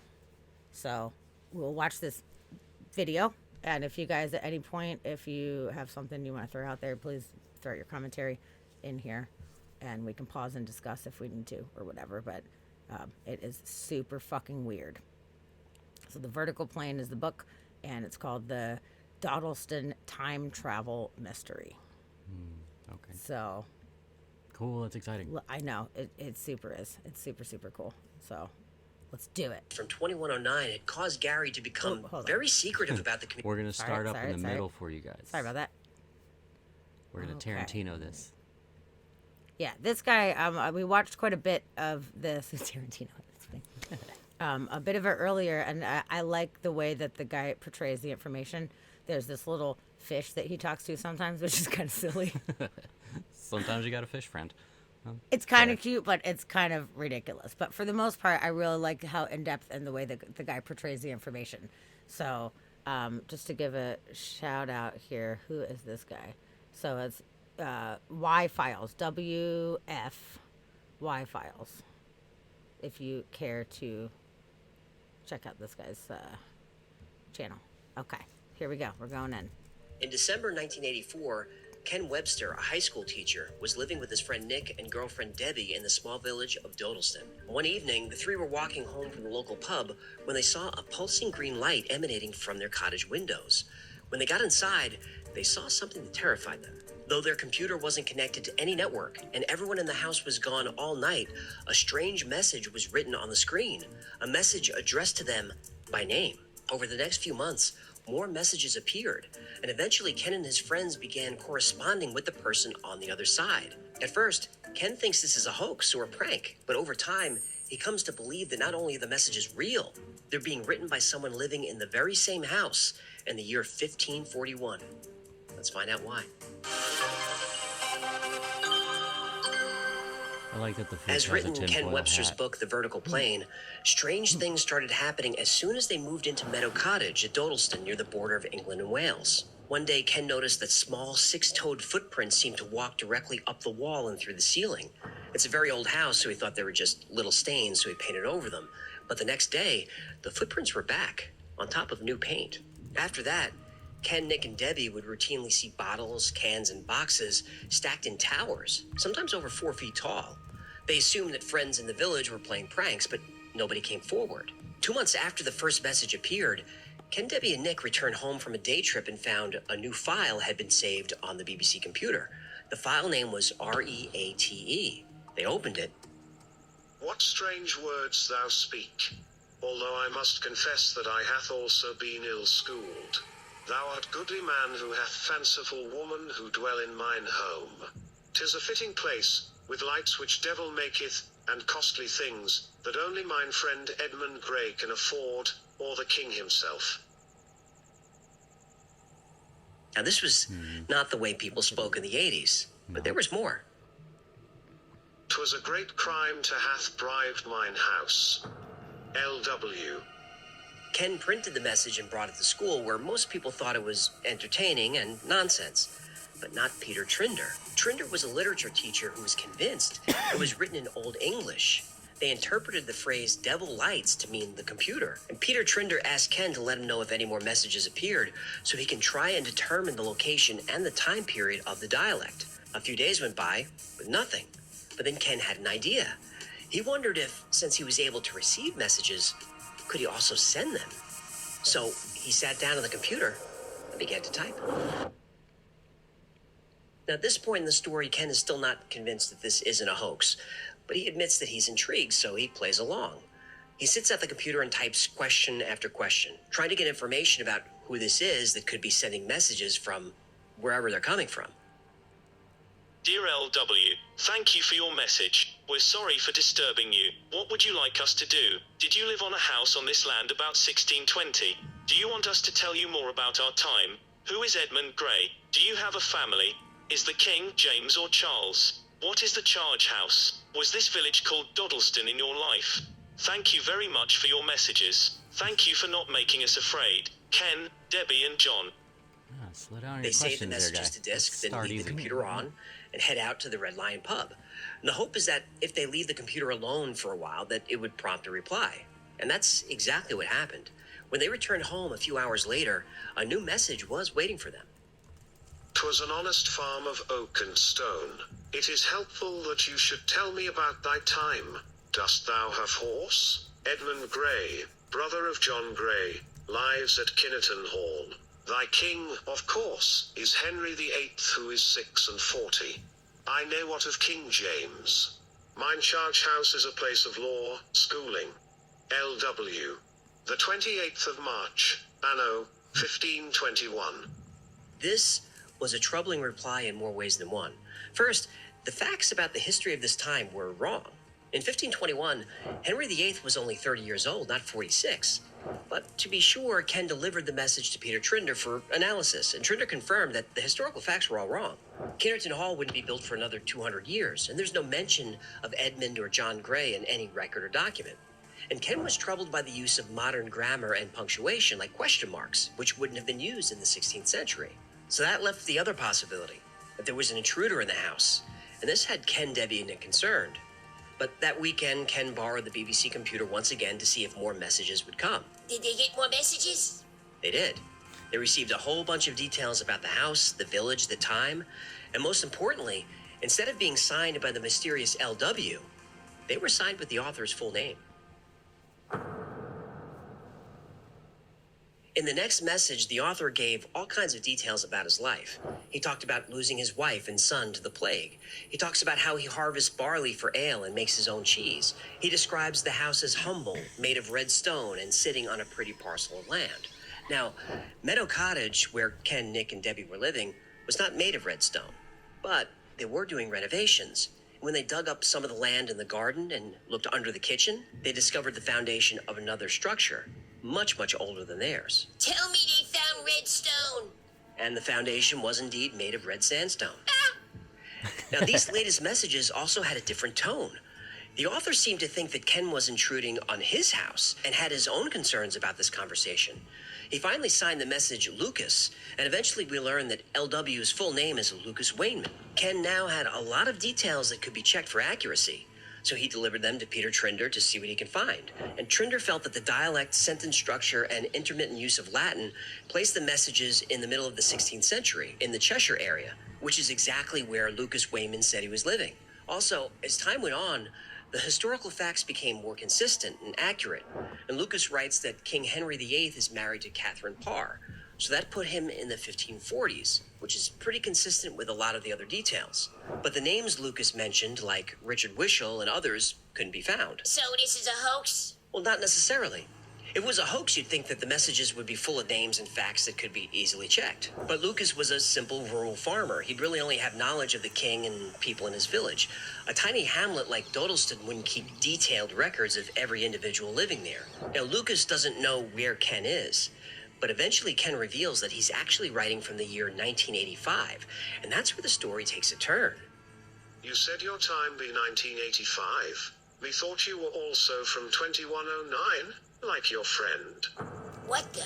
2109? What friend? It would appear that whatever phenomenon that Ken Webster encountered that allowed communication to the past was also a conduit for communication to the future. What? As more text came in and as more of the information was researched by Peter Trinder, Ken was believing less that this was a hoax. The responses were coming too fast for someone to be breaking in and leaving files on his computer. And Ken and Debbie was starting to believe that they were somehow communicating with a real man. A man who lived 400 years ago on the same piece of land where Ken was living now. But who were the people from 2109? Lucas didn't seem to know. Lucas thought they were friends of Ken's. So Ken did the obvious thing. He asked. Calling 2109. And then came a response. Ken, Deb, Peter, we are sorry that we can give you only two choices.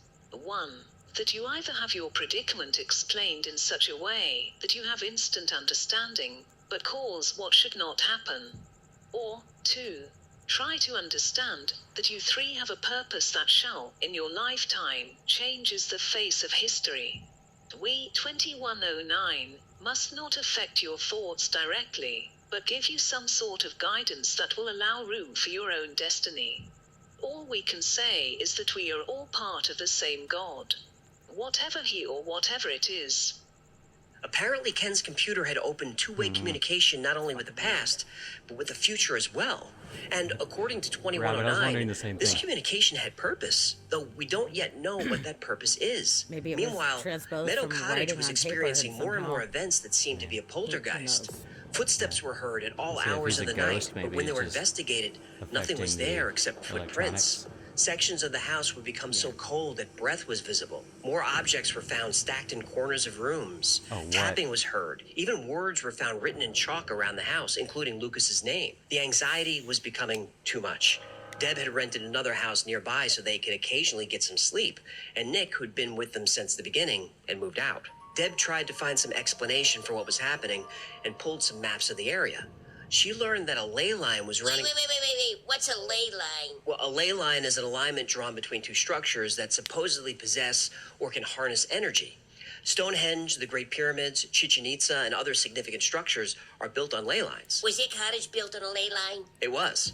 And after discovering this, Deb started having visions and vivid dreams about Lucas, even interacting with him like he was trying to communicate further. It's at this point that Ken and Deb bring in help. The Society of Psychical Research. They called in the heavies? They did, and the SPR sent two researchers to Meadow Cottage. And the plan was either to debunk or prove the phenomenon once and for all. Yeah, I know what you meant. The Society for Psychical Research, or SPR, had been investigating the paranormal since 1882, and they're still around today. OG ghost hunters. They are. And two investigators, David Welch and John Bucknell from the SPR, arrived and proposed a test. They would send 10 questions to 2109 and then delete them. But Ken and Deb would have no idea what the questions were. Ken and Deb were then separated from the computer while they waited for a reply.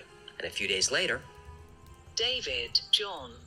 David, you interfere with communication. Next time you decide to perform your little experiment, you must be clear from here. We suggest you try someone else to sit with Debbie. Yes, we are what you would call a tachyon universe, but your understanding is incorrect. We ask nothing more of you than to carry on as you would prefer. We will have John present if given choice, or you may bring another as mentioned. No, it is no concern to us that this is not proved. We will give you a plotting of a star next time. We move at a speed so that we cover every point in your time and universe. We have no form. We feed of a heat energy that you will not have heard of. 2109. What the fuck? David Welch said that 2109 didn't answer the questions, but had picked up on all the questions in the right order. And Ken and Deb thought this would prove that they were not perpetrating a hoax. The SPR investigators weren't so sure. They speculated that maybe sensitive microphones could have been planted that let them know the questions in advance. They spoke the questions out loud? No, they didn't, but the investigators thought that maybe a microphone could pick up the sounds of the keys being pressed, and that Ken would be able to deduce what they were typing. Yeah, that sounds like a stretch to me. It does, but for something like this, it's best to eliminate every possibility. The SPR investigators left, and Ken looked for more ways to convince them that what was happening was real. Frank Davis, another teacher at Ken's school, agreed to come over as a witness. When he arrived at the study where the computer was set up, he reported that the room became extremely cold for 2 or 3 minutes before returning to normal. They all went into the kitchen for a while to talk, and when they came back to check the computer, a new message had arrived. But this time, it was from someone else. When Ken, Debbie, and Frank Davis checked the computer that evening, a new message was shown on the screen. And it wasn't from Lucas. It was from someone who called himself John, who was a friend of Lucas's. John said that the local sheriff had Lucas imprisoned for witchcraft and communicating with spirits. So for days, no new messages arrived, and Ken and Debbie attributed this to Lucas rotting in a prison cell somewhere. Meanwhile, Peter Trinder was still feverishly trying to decipher the past messages, and Trinder enlisted the help of a librarian at Brasenose College at Oxford. Now, Lucas claimed to have attended Brasenose and gave Ken a list of books to check to prove he was telling the truth. Now, after some time, the librarian confirmed that not only did every single book exist at the college, but they were all contemporary to the 1520s, exactly as Lucas described. Finally, Ken and Deb decided to take an aggressive approach. They demanded that word be taken to the sheriff that Lucas be freed, or they would use their power against him. That seemed to get the sheriff's attention, and Lucas was immediately freed. Now, sensing a new kinship, Ken asked Lucas if he was the one moving objects around the house. Lucas says it wasn't him, but the same thing was happening on his side. Both Ken and Lucas began to suspect that the poltergeist activity was being caused by the mysterious entity that they called 2109. So Lucas asked Ken to move the BBC computer to the kitchen, which on Lucas's side would let him communicate more privately. Now, 2109 had warned Ken and Lucas to not give each other details about their lives, but they were growing distrustful. Lucas then proposed an idea that sounded completely bizarre. He asked that a paper and pen be set next to the computer. Now, Ken didn't understand this, but he did as he was instructed. The next morning, next to the computer was a handwritten note. The writing was elegant and archaic, and the note was signed Thomas. And that writing is awesome, by the way. Early in their communications, Lucas, whose real name was Thomas, was reluctant to give his real name. He said that this was out of fear of being accused of witchcraft, which actually came to pass. But Thomas left clues about his full name in his letter. He said, "You have my name in your book. It is also the name of Peter's house." Peter lived close by in a town called Harweden, which was also the location of the school where Ken and Peter taught. Using this information, Ken and Peter were able to track down a man named Thomas Harweden, who was a fellow at Brasenose College at Oxford in the 1530s. This was their guy. And Ken, Debbie, and Peter were getting very close to the truth and learning everything they could about Thomas Harweden. But the entity known as 2109 seemed to be upset by this. A few days later, the computer was moved into the bathroom on its own, and then Ken found a message scribbled in chalk on the floor. One more chance. Measure frequency by +2 energy. What else other than sound and light? This 2109 is freaking me out. I know. Ken, Deb, Peter. We have reason to believe you have Lucas Wainman's true name. If this is correct, you must say so we can rectify the problem immediately before it is accepted. She's touchy. Yeah, and Ken wanted to minimize his contact with 2109. This is where After you more lie. communication with Thomas Hardin in the 16th they century, Ken learned that 2109 was tampering with many of the earlier messages that Thomas, aka Lucas, had sent. Apparently, 2109 was trying to obscure details to prevent Ken from discovering Thomas's true identity, which is why some facts were wrong. Meanwhile, the Society for Psychical Research had lost interest in the case. They told a local paper, Clearly, if this case is a hoax, then the two teachers are the prime suspects. I believe it is also possible that a third party was responsible. I would have loved to prove it was genuine. It would have been the most unique phenomenon ever recorded. Something or someone is doing it. It was not the job of the SPR to point the finger. As Ken suspected, the SPR was extremely skeptical and wasn't taking the investigation seriously. So Ken contacted the SPR to obtain the records of the case. Strangely, the SPR said there is no record of such a case. Investigator John Bucknell had disappeared and nobody could reach him. And there was no record of anyone named David Welch affiliated with the SPR. As far as the SPR is concerned, none of this ever happened. And everyone connected to the case was gone. Apparently, 2109 was aware of Ken's frustration because a few days later, they contacted him. And this time, they gave him the name of someone to contact. No. And a phone number. No. When Ken sat down at the BBC computer, 2109 had left him a very specific message. We ask you to do the following. There is a brilliant researcher, ufologist. We know you don't like the word. His name is Gary M. Rowe. His ideas differ somewhat to yours, but nevertheless, he can help you with a couple of your problems. You may phone him at the number below and invite him to talk with you. When he comes, show him this, and ask him what he makes of it. Peter must do the telephoning. Tell him that you got his telephone number from a UFO enthusiast. 2109. Yeah, Rabbit, I was wondering the same thing. What was SPR? Was the investigative group. I think that was the section of the group that was investigating the thing. I don't know what it stands for. Yeah, that was the group that was investigating. Yeah, because it was the SPR spokesperson that came out and was like, we would have loved to have proved it, but we can't prove it. Probably like something for some phenomena research or something like that. Yeah. But, okay, yeah, I was wondering the same thing. Message Spock. Yeah. We're going to call Spock real quick on this phone number. Society for Psychic Research. There you go. Yeah. Thank you, I was like, it's gotta be Harry. something like that. Appreciate I was about you. to search that, so good job. Thanks, Harry. So helpful. Yeah, it's weird. Everybody Gary Lowe disappeared. was a UFO investigator who was skeptical, but he did come out to Meadow Cottage with all kinds of equipment to try and figure out what was going on. And this began a series of communication between Gary and 2109 directly. The process was this. Gary would put a letter in a sealed envelope and place it on top of the computer. When 2109 would respond, the message was printed and put into an envelope without Ken reading it. And this back and forth continued for some time when Gary finally sent a message back to 2109 that read, Greetings. I am instructed to apologize, but in any event, I would have done so of my volition. There will be a letter hopefully this weekend. I am also instructed to apologize to Ken and Debbie. I must try and answer your last letter. It would appear that you are more important than I had realized in the scheme of things, Gary.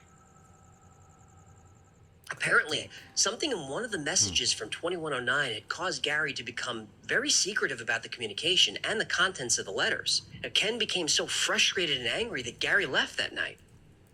And they would never hear from Gary again. That's so weird.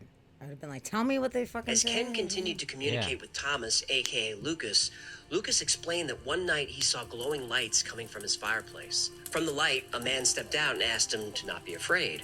When the man left, Lucas found what he described as a light box in his kitchen. He realized that when he spoke to the light box, his words would appear on a screen in glowing green letters. And on March 21st, 1985, Lucas had sent his final message. My true fellows and sweet maid, Grona has said that Thomas must go. I know it is for the best because the people of Dodleston are very wary of me. It is good to know that all will change and there are true men to follow like Ken and Peter. though 400 years is a long time, and there is much to happen to mankind. Perhaps you will come to Oxford. Now I think there is no danger for me there, for I hear the king is very sick and all is quiet in the church.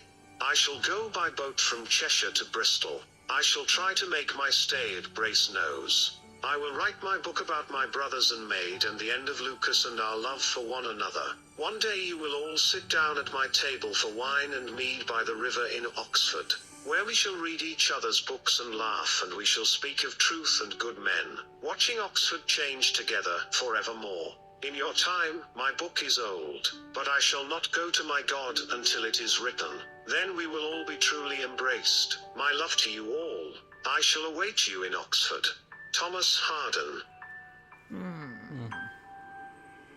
It's kind of sad. That was a little sad.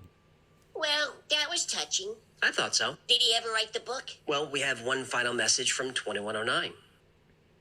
There is another person to come.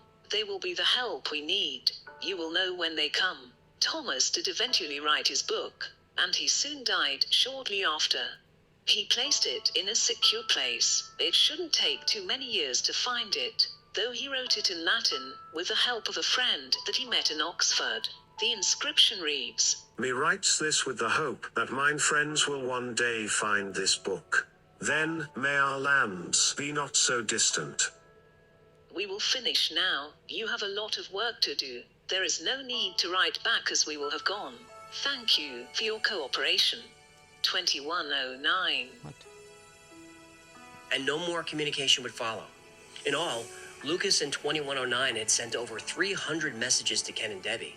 And a few years later, Ken would document the story in his book, The Vertical Plane. The story would again be covered in 1996 in a BBC documentary called From Out of This World. And Ken and Debbie appeared on the program, but with their backs to the camera. They claimed that the messages were real, and they held important information about our past and future. You can find Debbie online posting as recently as a few weeks before I recorded this, and she sounds reasonable, rational, and convinced. And while their story has many skeptics, Ken and Debbie insist that one day their story will be revealed to be the truth. I hope they're right. Oh, that's so cool. Wow, this is a good story. So how much of it is real? All of it? None of it? All of it? All of it. Well, here's what I've been able to dig up. Peter Trinder essentially worked as a translator of the messages. And the original script was so foreign sounding that he had to dig through years of the Oxford English Dictionary to decipher meanings of lots of the words. And Trinder said that this would be almost impossible to fake, especially for someone with no background in medieval languages. And Peter Trinder even went on camera with the BBC to say so. It was very real. That's all I'm saying, Richard. It was very close. The kind of thing that you could not doubt. But all the time one was aware of the possibility of hoax. But if it was a hoax, by golly, it was brilliant. And on the skeptical side, also from the same program, there's Dr. Laura Wright of Cambridge. Looking at the verb structure, there are things which Lucas says that would not have been said in 1546. It's true that individuals can make up individual words, but we don't make up our verbs. It's possible, or it was possible in England in 1546 to say, I do, thou dost, he, she, or it doth, he, she, or it does.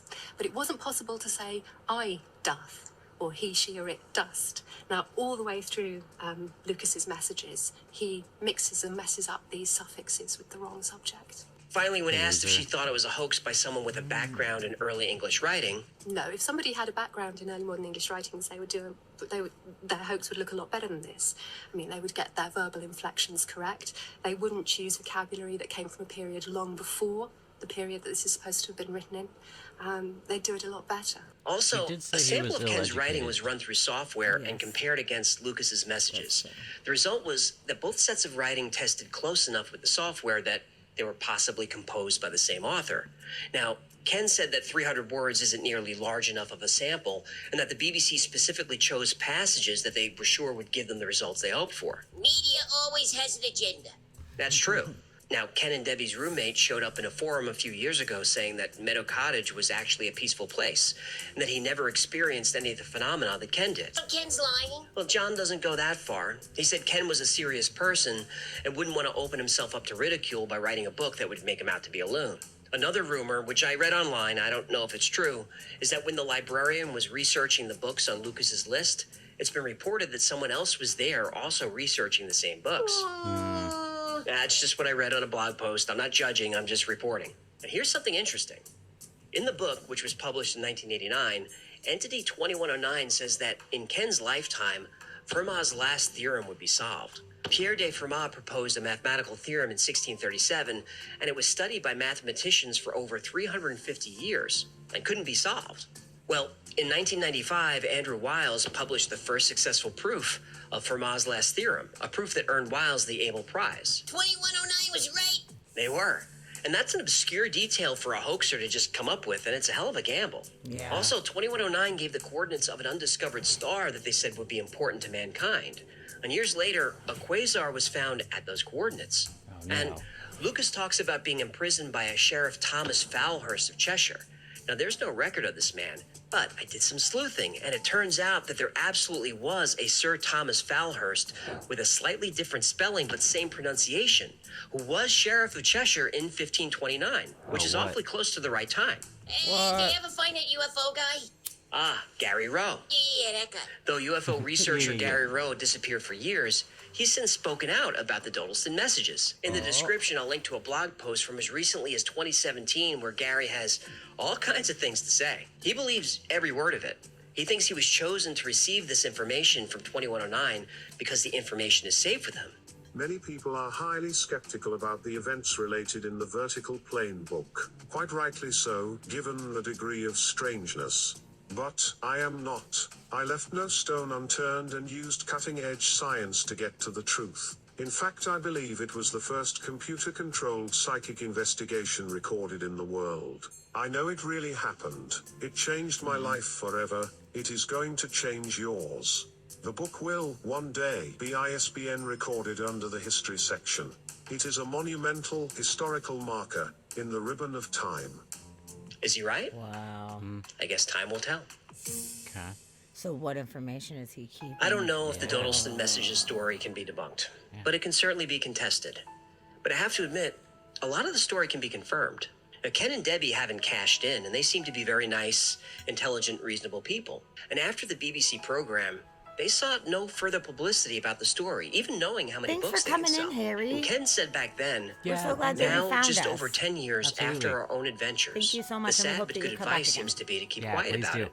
Meadow Mondays Cottage and was Wednesdays. important to us. It is sufficient. Maybe And it'll although explain Debbie can be something found online, about it, let's say. Ken prefers He doesn't privacy, answer and I think we should respect that.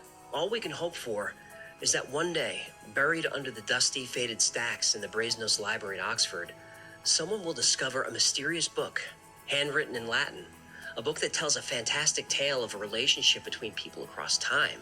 People, though initially fearful and skeptical of one another, establish a friendship that would change all their lives. And this book, when finally discovered, will change everyone's life, everywhere, forever. Oh, that shit gave me chills super hard, dude. Thanks so much for hanging out with us today. My name is AJ, that's Hecklefish. This has been the Y Files. If you had fun or learned That's great. anything, I do think me you a did favor and like, subscribe, comment, and fantastic share. All that stuff really helps. Just trying to solve the YouTube algorithm is like trying to communicate. Cool. Well, I am subscribing to his channel. I did it. There we go. Doing it. You told me to subscribe. I did it. So yeah, as far as I remember, which kind of explains there at the end, is that they had not found the book. They had not been able to find the book, but it did say it shouldn't be too hard to find in coming years or something. Yeah. So if 2109 does know what the fuck is going on and can see what will happen, then it hopefully will be found at Oxford at some point. The fact it's written in Latin makes it challenging because if it's found, it would probably take some time for anybody to understand what it is. You have to get somebody specifically to translate it Yeah. to know. So that sucks. And then also at the same time, like, even if somebody finds it, if they don't recognize the importance of it, like if somebody doesn't know this whole story, they don't recognize the importance of it, they could take all of it as just being a fiction book and be like, oh, that's a cool old book, and like the little note For in the sure. beginning and just be like, oh, I wonder who they're talking about, and like move along. Like, so, Unless it's specifically like on the entry page or whatever says that it's from Thomas whatever, and if they're alerted at the for library to like be on the lookout if a book comes up with this author's name. I guess, but if they were alerted in the 1500s, 1600s, like, are No, they... saying the people now, in like modern times, Yeah. hey, this crazy thing happened, you know, since the 80s or whatever. Like, if a book of this nature pops up, please let us know. Like, Yeah. but who knows? Still, even if you told everybody in the 80s to watch out for it, that's not to say that that message will be passed down to everybody that gets a job there to continue looking for this book. But like, it said it was hidden, which is interesting that it was yeah, hidden somewhere. and that could just mean it's buried in the, you know, back in the files. Like they find archives of books and stuff that have just been lost in the back of libraries forever. You know, so there's all kinds of stuff that's not really hidden, but it's hidden away. You know, If that is not on found, purpose. it will undoubtedly prove this Yeah. whole thing. Which I wonder why 2109 was so adamant about them not discovering his identity and not being able to prove it. Maybe there was something about proving it that they said it would kind of ruin things. So, like, you have to let us know if you have his identity because we have to rectify the problem. Why is this a problem? Yeah. What is the problem? And they also said that they could, the 2109 could reveal the truth, but it would bring forth that which is not supposed to happen, or you try and figure things out and hopefully fix the situation. That's a toughie. But we don't know what it is they're trying to fix. And then at the end, in their last message, they said you have a lot of work to do, and like this is the last message. Well, what work are we supposed to do? Like, what am I doing? Like, I've just written all this down, and like, it's out there. Like, Yeah. I don't know what to do now. Like, you got a lot of work to do. Do I? Because I don't know what the fuck to do now. Yeah. Like, I guess I'm just gonna go and sleep on it. Like, I don't know, man. In the the podcast, sorry, they read a lot more of the correspondence. Yeah, it said there was like over 300 messages. There was a lot, and they of That's a course lot. didn't read all of them in the podcast, but there was quite a bit more, and it's fucked up because 2109 was being kind of creepy. They got it pretty creepy and like doomy, and it was more scary. Like he illustrated, you know, quite a bit of the mystery of it, but when you actually hear more of the correspondence, like, I don't know, it was super weird. It was super weird. So that was a pretty good overview. I really enjoyed the overview that he gave. But if any of you guys want more information, I would recommend the podcast, and then you can purchase the book if you are a reader and want to read the book. I'm not much of a reader, man, but I really want to read this book. I really do. Like, I'm thinking about just buying the book, and even if it takes me forever, like, I do really want to read from Ken's perspective everything that happened, because it is one of the most convincing stories that I have heard about, you know, time travel and communication from different times. I mean, he wasn't trying to make it rich off of it. He just wanted to tell his story. He doesn't want his face out there. He's not trying to do, like, TED Talks and all this stuff. Like, it freaked them out pretty bad. Yeah. So, and then, like they said, having the Old English and everything like that, like, that wasn't something that he was necessarily a scholar in. And then why would you, if you're faking it, why would you give the wrong information, you know? So it really, I don't know, it's a very convincing tale. But what the fuck, you know? Like the Red Sandstone, that was really interesting. They talked about that in more depth in the podcast too, you know, that was like one little thing where they're like, we don't know what you're talking about, and then they were like, holy shit, it is actually true. So there was things that were unfolding that were more confirmed, and then the names of everybody, it was all confirmed. Like, it's so fucking bizarre, it's so weird. But then beyond all of that, like, it would have been more, I guess, easier to digest if it was just Thomas coming from the past, somehow finding some way to communicate. But who the fuck is 2109? Yeah, and especially when is that? Thomas is like, oh yeah, I thought maybe it was your friends from 2109. Like, So there's who is that? communication between 2109 and Thomas as well. Which means that, I mean, the way that was portrayed shows that Thomas and 2109 were talking before, what was it, Ken? Yeah. Was the other guy? Before Ken ever got involved. So somehow 2109 was talking to Thomas. And why? Yeah. And why would they come and 2109 back to 1500s? Yeah. Why and how? And what is the connection between these three different time periods and parties? And 2109 kind of saying, like, it's important information, it's going to change things, and, you know, we don't have form and all of this stuff. Like, what the fuck? Like, it sounds pretty alien, to be honest with you. It sounds more so than time travel specifically. It kind of sounds like alien interdimensional type of thing, where there was something else, talking about the star system and the quasar and the whole thing, that somehow some other more advanced being from another time was able to manipulate and to bring these people together. But for what reason, I don't know. But there was purpose. And then Gary being brought into it. Hey, you need to contact Gary. He's going to be able to help. Yeah. And he was like, what the fuck? And then left. And he's basically said, hey, I believe it all. But he is trusted with information. So I wonder if that truth that they offered to Ken, you have a choice. You can have the truth or you can figure it out. Yeah. I wonder if Gary opted for, no, you should tell me the fucking truth. And then he left because he knew that he could never share that truth ever if it would change everything. You know, like, what? Yeah, because whenever 2109 laid out that option, like, we can either tell you the truth and, like, bring apart what's not supposed to happen, I would kind of be like, well, maybe you just tell me, like, just tell me what's gonna happen. Like, and then I can expect whatever's gonna happen. I mean, they said you have a choice, and we're not supposed to influence your thoughts. So it is your choice, and especially for a UFO researcher, I could see him being like, "Well, fuck it, I do want to know. I do want to know. What is it gonna change? It's gonna change shit. Whatever. I don't fucking care.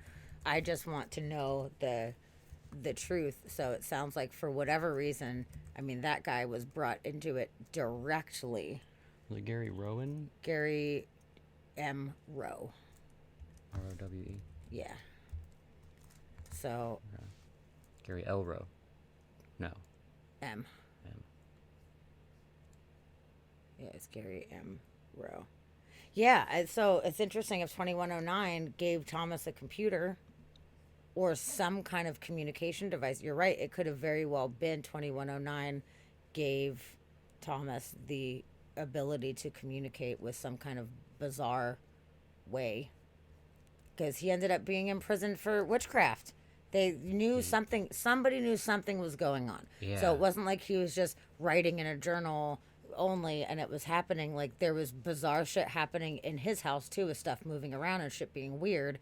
Enough happened, which we don't even know. I wish it went into more detail. Maybe in the book it does. About why he was actually snatched up for witchcraft. Like, what did he have, or what was happening for people to observe what he was doing and imprison him because of it? That's crazy. Yeah, that's interesting. And then, that the SPR just, like, denied any investigation. Like, no, we didn't look into that. I don't know what you're talking about. Yes. Like, but you did. That's what's really weird to me, is that this, like, organization would just deny all of it after being there and being on being documented, recording this stuff. Yes. And then just being like, nope. Nope. And they asked these mystery questions. They were doing the experiments or whatever. Yeah. But we're not letting the people of the house in on it, which I can understand as far as, like, for having a control, you know, be like, okay, well, we're investigating this and this guy knows nothing about it, so therefore he can't influence anything. Yeah. I get it. And it was just them that knew what they were writing it. Like, I get that, but at the same time, like, I feel like maybe after there was a response, and it should say, okay, this is the letter we wrote, this was the response, now on to the next one. But apparently they kept it under wraps. Yeah. And then said, oh, sorry, can't prove it. That's weird. And then completely disappeared. They said the people that were doing the investigating, there was no record of them even working there at that point. And that is fucking weird. Like, it's like these, I don't know, like secret, shadow governments or whatever that do these things. And then it's completely zipped up and thrown in an X file, essentially, like that. Like, it's removed. Like, we cannot have record of this, because if there was some kind of valuable information that was given, that was not okay. I mean, they were saying it could mess things up or change things if people know this information. So even if that did come out, they might be like, we can't reveal this to the public, whatever it is. Like, it's not appropriate information to be public. Yeah, I don't know. It's really weird. Well, good night, Steve. Good night, Steve. Thanks for hanging out with us. Yeah, I'm glad that you stuck around for that and enjoyed this crazy story. Thanks for your time travel theories. Yeah, for sure. We'll see you. Actually, just so everybody knows, next Monday, we will not be streaming next Monday because we got tickets to the Gogol Bordello concert. So that's going to be pretty awesome. I will miss you guys on Monday, though. That's going to be a bummer. But we got a show to go to. And Steve knows. He goes to shows all the time. Steve knows. So we'll see you next Wednesday then. Yeah. But yeah, this story, this shit blew my fucking mind. As far as all of the Astonishing Legends podcasts, there is hundreds of podcasts that they've done over the past 6 years. Yeah. And this story is kind of coveted as one of the best and most beloved episodes that they have done.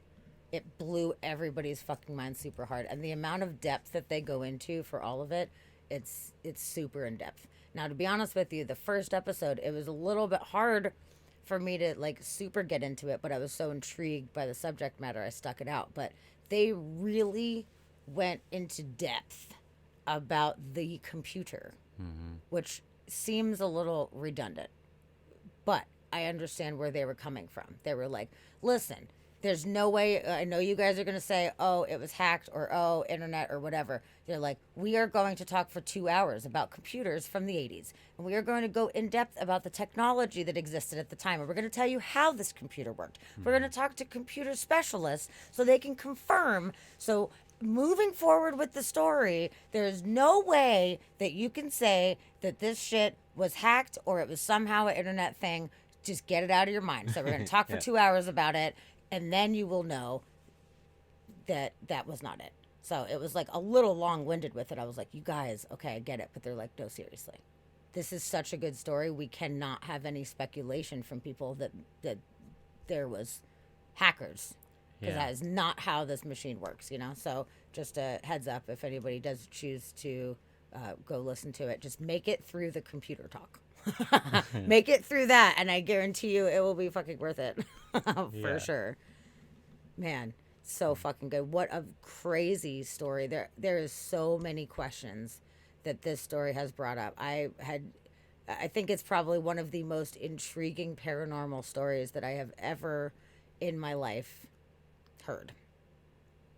And it is one of the most convincing stories of this nature that I have ever heard in my life. And I would be super sad to find out if it was a hoax, but the fact that it was investigated by other people and Ken and Debbie were not even involved at that point, like Gary said, something was going on. Yeah. And then even the SPR people were like, somebody's doing something.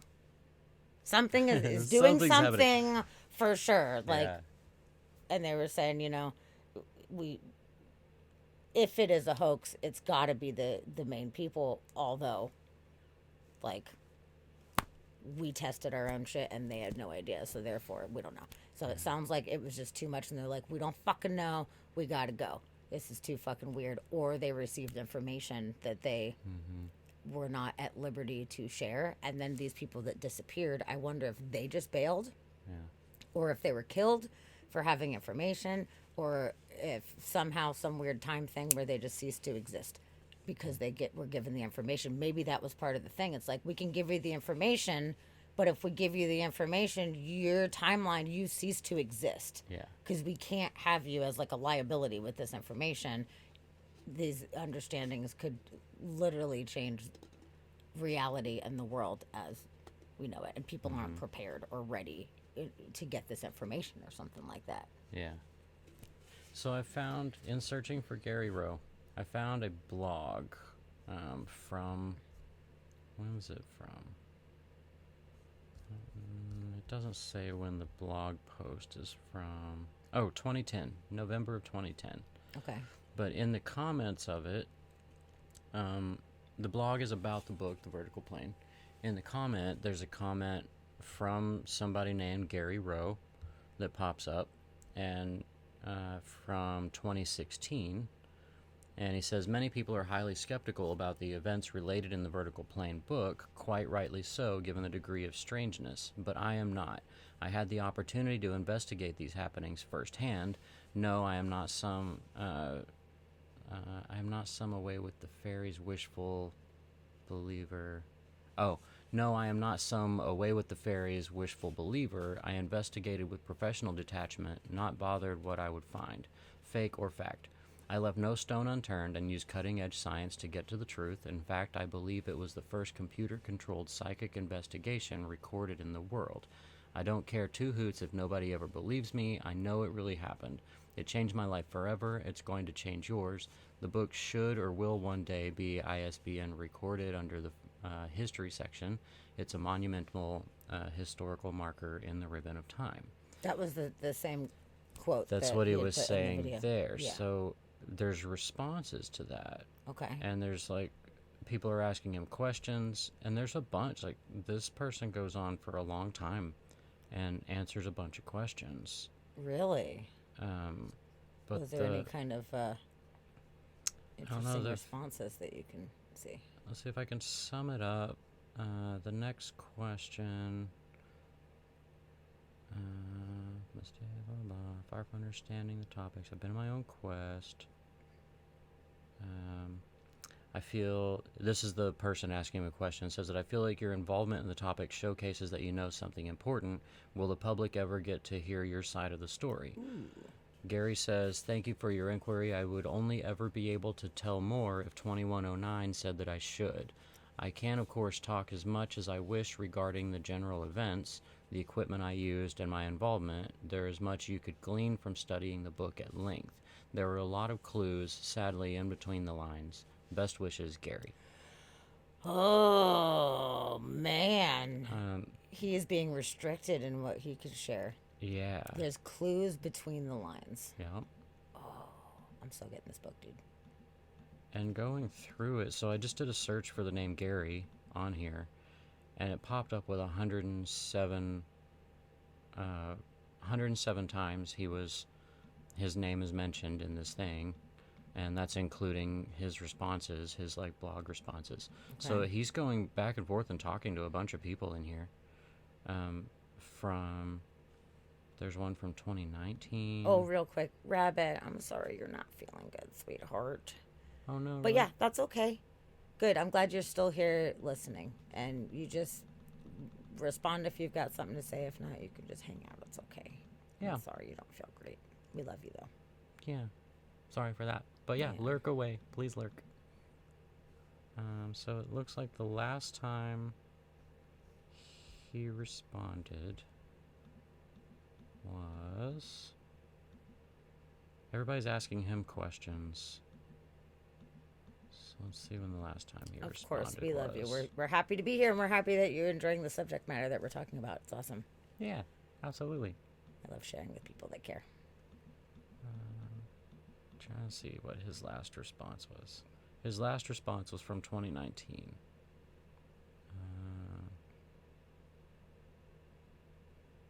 It's weird. And his last response just says, to somebody's question, which is super long. It just says, you should always trust your instincts. Sometimes this is the only way you can be contacted. I am not able to talk about this subject at present as a lot is happening and I am up to my neck in it. Best wishes, Gary M. Rowe. So, and that was in 2019. Whoa, And then can't there's talk about it because I'm up to my neck. There's shit's happening. There's something going something. on with this. Oh, and he put in his email address, so he does have an email address. Interesting. UWClub.net. I wonder what UW Club is. I wonder if that's If he's from here. like University of Washington Club. I'm gonna look that up and see Yeah. where that's I from. wonder where he's from.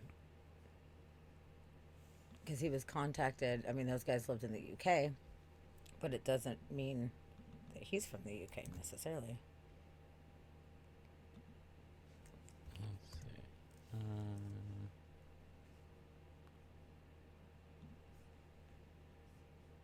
Okay.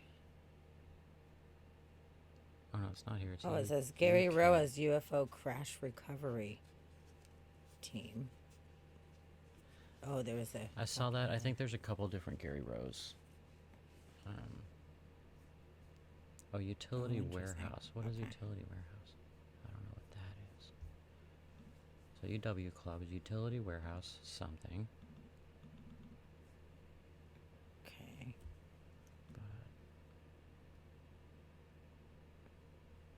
Well, he's got a Facebook page. Yeah, it's down.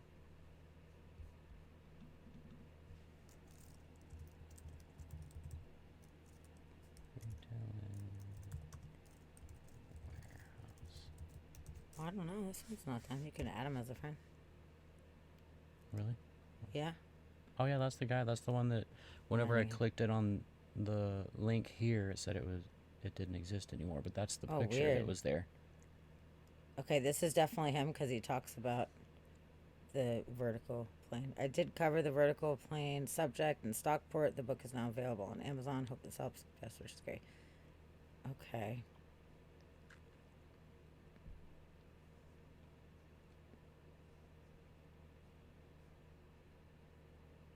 Yeah, Dan Dare at uwclub.net is what he put on here too. Yeah, and the UW Club it looks like it's a service provider based in London, England, so UK. Okay. Well, that's very Interesting. interesting. Yeah.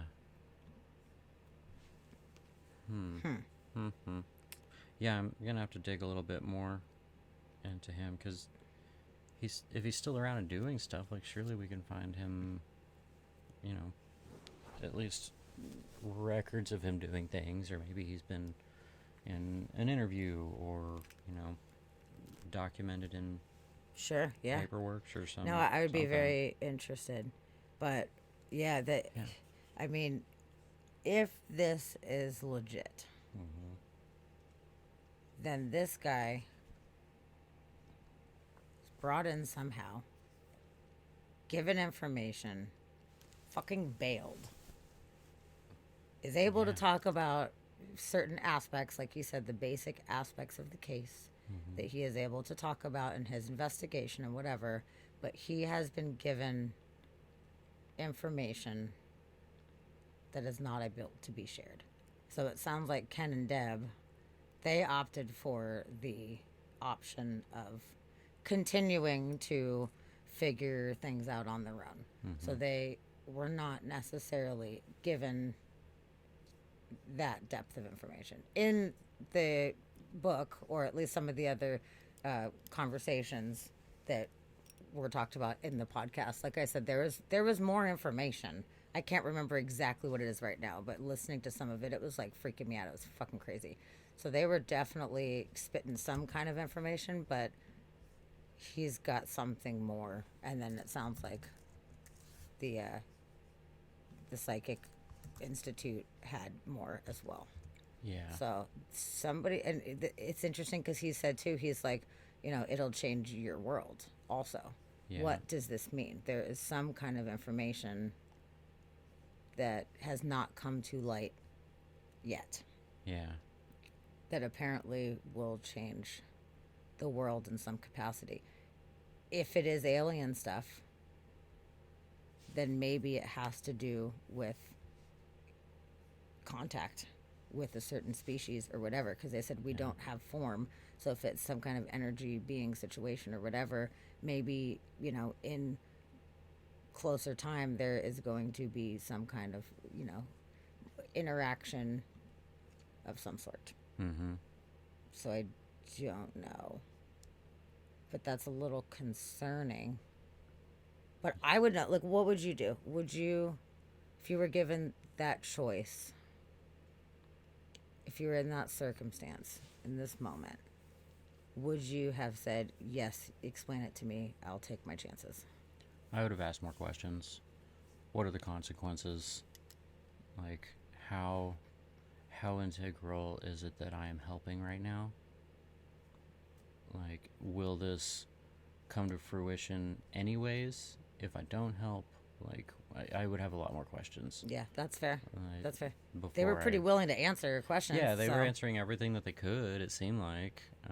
But there was just certain things they couldn't talk about. But yeah, I would have had more questions. And that's what, talking about it being like them not having form, and maybe it's more of a psychic thing, made me think of the comment where he was telling this person to always trust in their instincts. Sometimes this is the only way you can be contacted, is something he said. So I wanted to read their comment and see what they were doing to, were they being contacted? Yeah, why don't you read that one out loud? Let's see, it said, Dear Mr. Rowe, I'm glad you are still reading the blog and replying. I hope if you have the time you will come back and continue to answer questions. Your input is greatly appreciated. I first read the book in the 90s when I was 18. I found a used copy at a used book fair by chance and still have it. I felt urged to read it again last year for some reason, and I found this blog and posted some comments, then forgot about it again, being busy with life, I guess.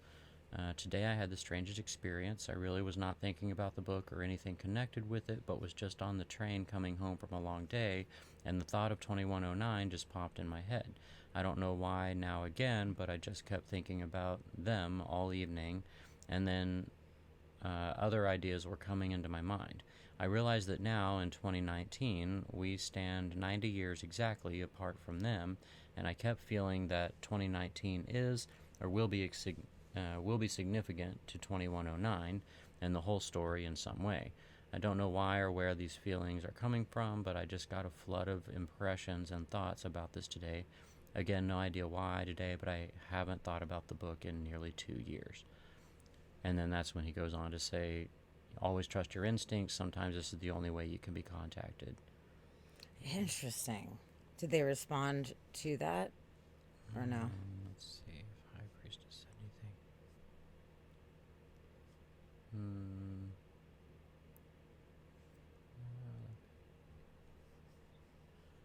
No, they respond to other people's comments. Okay.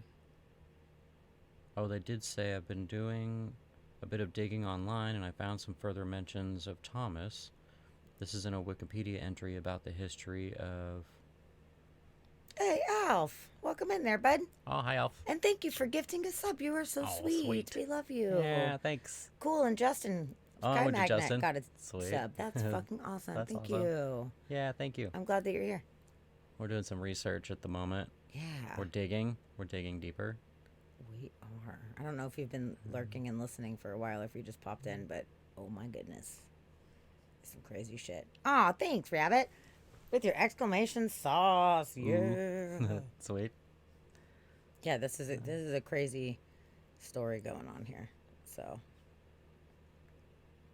if you want a little recap, let me know. Or like I said, I don't know. Maybe you were listening for a while. Don't know. So good night, Krista. I love you. Good night, Krista. I hope you enjoyed the story time. Story it time. seems right up your alley. It's really cool. Yeah. So, Krista, you should totally check out the podcast. You'd love it. Do it. Do it. When they found another podcast episode about it. Oh, really? Yeah. Then they're talking about the book being pulled from Amazon. Yeah, and the only ones on Amazon last year were like $700. That was the craziest thing. Yeah, so I guess it came back.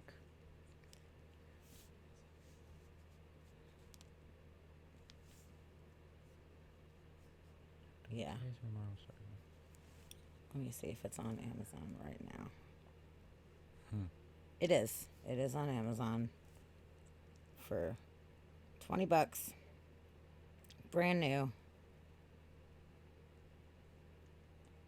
Free stuff. Okay. Tavia said she wanted to do a book club. Maybe three of us get books and then we all read it and then we have a book club about it. All read this book to each other, yeah. Because this one's super fucking interesting. It's crazy shit. If it was the three of us, we could all pick parts and all of us could play certain parts in the book and read it to each other. We We'll just could. reenact Yeah, or it. if we just got 3 copies of the book and we could all just read it. Yeah, but she was anytime talking soon. about sitting around and actually reading to each other. Aw. For her book club. That's what she was. Is that what she was talking about? Oh, that's so cute. Which is good. I think it'll be fun. But I found the documentary, the BBC documentary. I found part 1 of it. It's like a 30-minute thing on the vertical plane. Really? Oh wait, no, this is parts 1 and 2. Oh, from Okay, Out of so This World, the one from the 90s. Yeah, so I guess it's Ooh. a 30-minute episode basically. So it's got both parts are combined into one from what it seems like. And then there was also a mention that Gary Rowe was on a YouTube interview from this Swansea UFO network. So I was looking at their videos to see if maybe he was on there, but I don't see him mentioned anywhere. But there's only 6 videos, so it looks like they've taken things down. Okay. I would be curious about checking out the vertical plane documentary. We could play it. Yeah, we can check that out. Right now. We don't have very many people, but we're going to have this episode on YouTube. Or we could come back next week and do a part 2. Yeah, that's true. I'm up for... We could, but we'd have to recap the whole thing. I don't know. I'm up for either one. We should watch this and see what it says. It's okay, because it's fairly quiet night, so we can watch a thing. I say we do it. Yeah. Rabbit's chilling, so she's into it. Rabbit's and even chilling. if she's not in chat, at least she's enjoying what's going on. It's great. So Yeah. if you're in, And if she's not enjoying it, she's not chatting, so we don't even know. So. oh, but she said she's been trying to organize a reading sleepover. That Oh, sounds really? so fun. Oh, that's fun. I wish you could come visit us. Like We'd have we used to fun here. have what was it in school? Deer Day. Drop everything and read Yes. day. Oh my Remember God! You Deer just Day? like went way back into my fucking archives of my brain. Totally, where you bring like a sleeping bag and like a pillow and a book, and everybody just like hangs out and reads all day Yes. long, and you have like snack time. You bring snacks. Yo, I that was totally fun. forgot that ever existed. Deer Day. That's so funny. Totally, dude. Let's see, I'll send you this link so you can pull it up. Okay, we'll do this documentary. Cause yeah, now I'm curious about this vertical plane thing. I wanna know, right? What's happening? What's going on here? I know. I really wanted you to listen to the podcast about it. I was just coming home every day because I would listen to it on the way to and from work, and it was about half hour each way, and it took me like days because it was like multiple episodes of it, and I'd be like, okay, so this is what's happening today, you know? And you definitely seemed intrigued, but I was Yeah, like, super intrigued. seriously, listen to the thing, and I don't know why you never actually chose to. Because it was listen so to many episodes and there was so much going on that I couldn't claim to be invested. This is something worthy of being invested. Totally. Especially look what but else you you know got me, going on like- sometimes. If you're like, I don't know, I'm just gonna have music on or put a TV on it show in the background. Like put this shit on. Yeah. Get in the zone, you know? Like it's super good. I know. You said you got a whole day? We had like 30-minute deer once a week. I don't remember. Well, we didn't do it once a week. We did a whole day thing like once a year. Really? Like, yeah. I don't Maybe remember twice. the details at all. But when you said it, I remembered the drop everything and read, but I can't remember the details about it. Yeah. Yeah, for us it would be like a whole day, and then you would bring, you know, sleeping bag and pillow or whatever, blanket, pillows, something to lounge on and hang out. And our teacher brought bean bags and stuff too, so we had like chairs to crash on and kind of hang out on.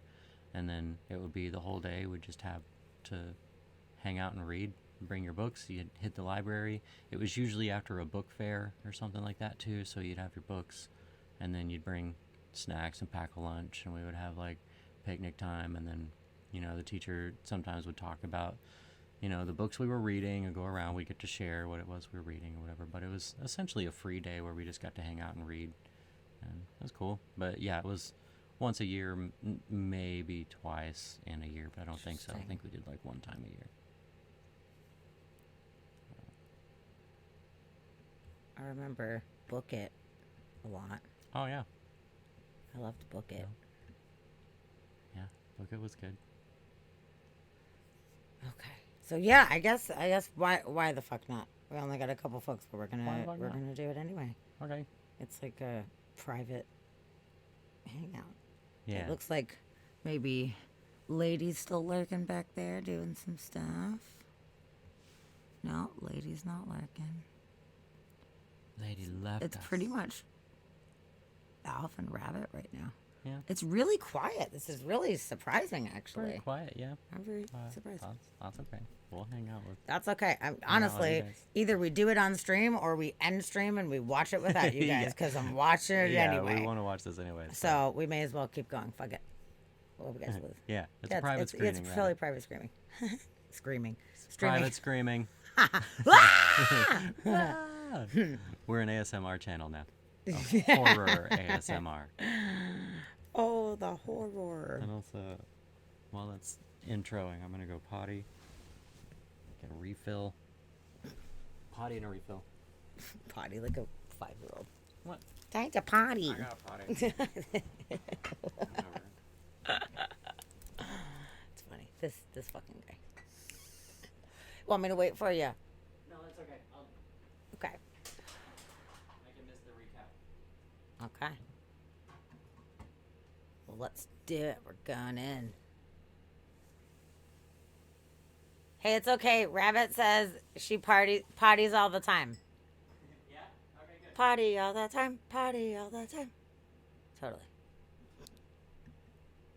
See if Rabbit does it. I'm cool. Our final story tonight centres on a computer like this. This is a BBC Model B dating back to 1984. Today, of course, we use our computers to send email messages or to communicate with each other via the internet. But 12 years ago, such technology was still a thing of the future. Now, machines like these couldn't be connected to a network, and to store information from them, you had to use a floppy disk like this. So, when Ken, an economics teacher, and his girlfriend Debbie said that messages were appearing on their BBC computer at home, there seemed to be no conventional explanation. Even more so when the writer of the messages claimed to be living in another time. Ken and Debbie have helped with the making of this film, although they chose not to appear, so we've dramatised their story. It's in 2 parts, with the conclusion next week. All right, let's see. Let's see where we go with this.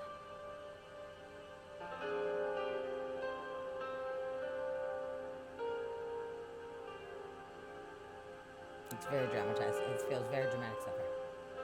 Dramatic piano. Zoom in. Close up of spider webs.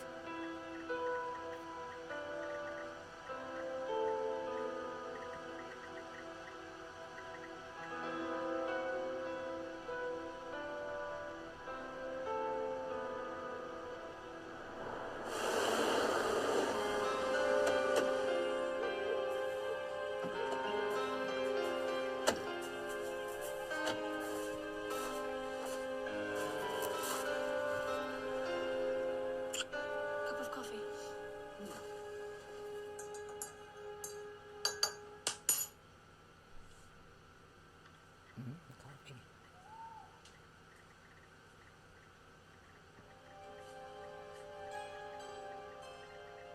Ken, come here. How strangely you speak. Though I must confess that I've also been badly educated. You're a worthy man who has a fanciful woman, and you live in my house. Since your half-witted fool ripped my house apart, I've had trouble sleeping. It was a great shame that you stole my house. Ken! Lucas, did you type this? Fantastic. Well, I certainly didn't. What's it supposed to mean? Well, it's a school computer. There could be anything on it. But I'm sure this was empty. Looks like Shakespeare. Right, in the 80s, they're like, I'm getting messages on my computer. And they're like, that's not how it works. That's ridiculous. You're obviously smoking the crack. Oh, man boobs.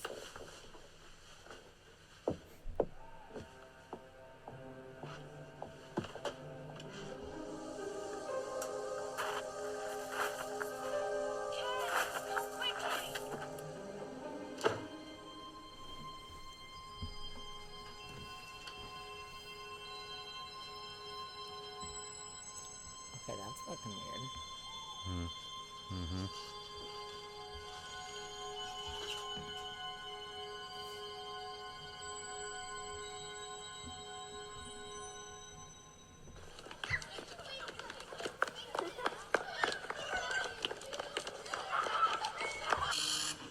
I haven't got a clue where it came from. Unless somebody broke in and typed it. Well, anything missing? No. He left more than he took.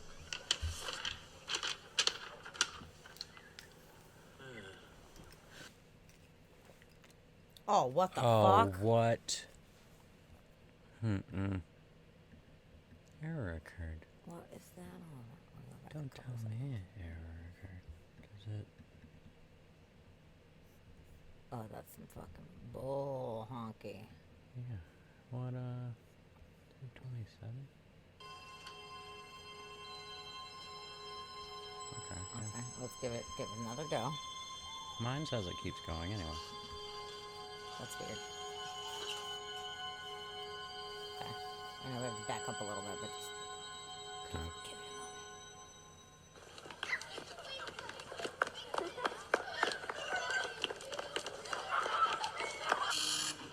That is not how you play hopscotch. Unless Nobody knows somebody how to broke in and typed it. Well, anything missing? I know how to play. No. He left more than he took.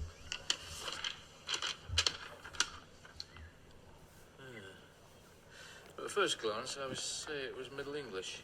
Chaucer. Don't recognise it. Well, is it definitely medieval? Medieval? Well, I could always check the vocabulary in the OED, I suppose. Oh, that'd be great. Thanks, Peter. Why don't you leave them a message? Try and catch them out. Come on then, what else shall I type? Ask him who the king is. Ask him how old the king is. Ask him how does he write to us. Okay. You should say, I'm never gonna give you up. Never gonna let you down. Never gonna let you down.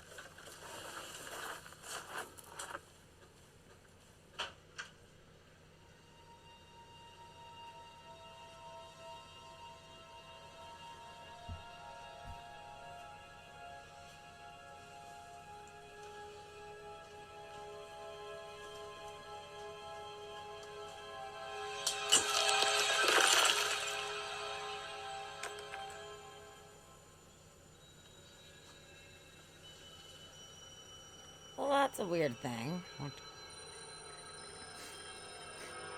It's a bug fly straight into my nose. That's a weird thing, too. Oh, that is weird. I got it, don't worry.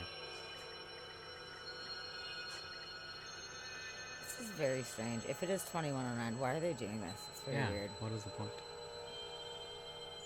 And showing their power, maybe? Showing that they have the ability to manipulate things Yeah, in maybe. their reality? Yeah. Look what I can do. Yeah, it could be something like that. It's just The some king, of teenage course, is alien Henry fucking VIII, with everybody. who is 46 years old. 640. Born in 1500. That means Lucas is writing from 1546. What is this strange box of lights that makes the writing? Quite a correspondence you're having with this Lucas. Somebody's pulling a hoax. They're doing a damn good job. The language is spot on for 1546. Can you be that accurate? If you're a good linguist, yeah. Mind you, he's making some historical errors. He says he went to Jesus College, Oxford. Well, Jesus College didn't exist in 1546. It was founded 30 years later. Well, thank God for that. So it is a hoax? And what's all this about a tiger? Oh, he means my Jag. I left a picture of it by the computer. The bugger's nicked it. Maybe you've got a poltergeist, Ken. You get them a lot in old houses where there's been building work, especially if there's a sensitive young woman in the house and it's on a ley line. Are you on a ley line, Ken? I don't know. Do you want to be?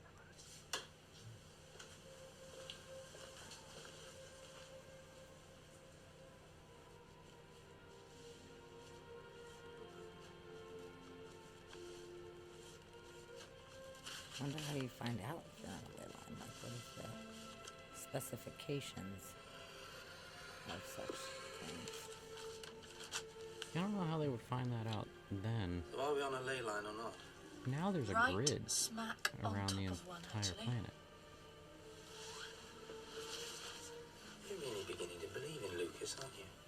But that last Well, interview, the guy said I that a guess ley so. line is between two, We could have an like, open line to 2 somebody living points, like 400 two years ago. important points. I know how that sounds, but just think about it for But a it's moment. not. They're like, Wonder if you'd like a cup it's of a tea. grid. But it's where they intersect. Yeah. It's intersecting points. Yep, so she just did the Bloody two hell. lines and it was right Yeah. in the intersection.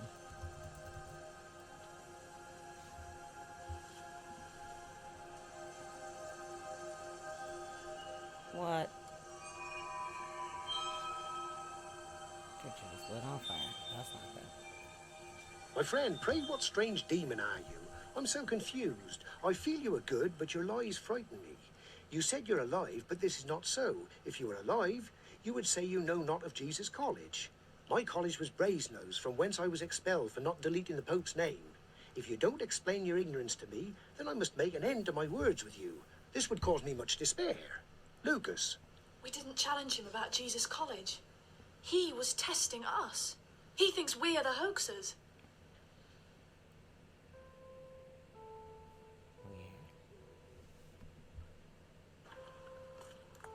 Peter, morning.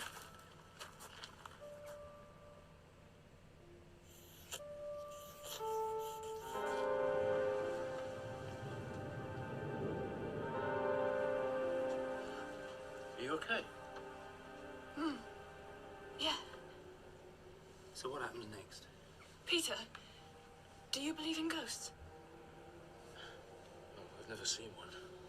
You're still checking out the Oxford connection, aren't you? Yeah, I'm going to see the librarian at Brasenose tomorrow. And you could check the Society for Psychical Research.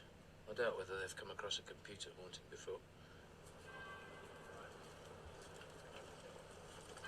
I'll start by checking the names on the roll for that period and see if I can find you your Lucas. Intriguing, isn't it? I'm pretty sure the language and content are completely authentic. Mind you, if you spot any anachronisms, I'd be grateful for the details. I have your phone number. Oh, by the way, if you hear from him again, ask him if he's got any overdue library books. I did see a fair maid who came suddenly to me. I was surely frightened to see her so appear. She briefly caught my sight, her gaze admitting love. What do you want? Asked she. My lips could not respond. Her beauty had stolen my breath away. But then, as she had come, she went, and I was left in that dim firelight, with naught save her golden memory.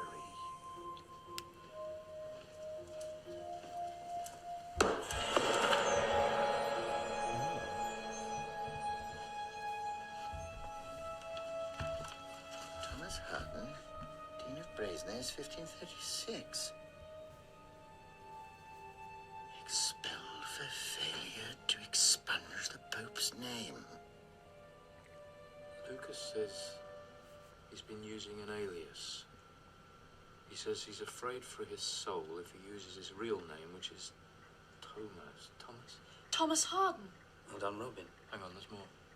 He says the sheriff will take him to trial and execution within 7 days, unless he can explain Daleem's voice, that's the box of lights, that's appeared in his house. They must think he's been dabbling in witchcraft. If they think he's a witch, they'll burn him at the stake, won't they? Box of lights He that hasn't finished appeared yet. in his house. Yeah, so it's almost like this computer just like appears Jesus, to him. I can't believe this. He says, you say you're from 1985. I thought you were from 2109, like your friend who bought me my box of lights. 2109? Dear God, you mean he's getting messages from our future? That seems to be what it means. Peter, send them a message. I don't think that's a very good idea. We can't help Thomas. Perhaps they can. If you won't do it, I will.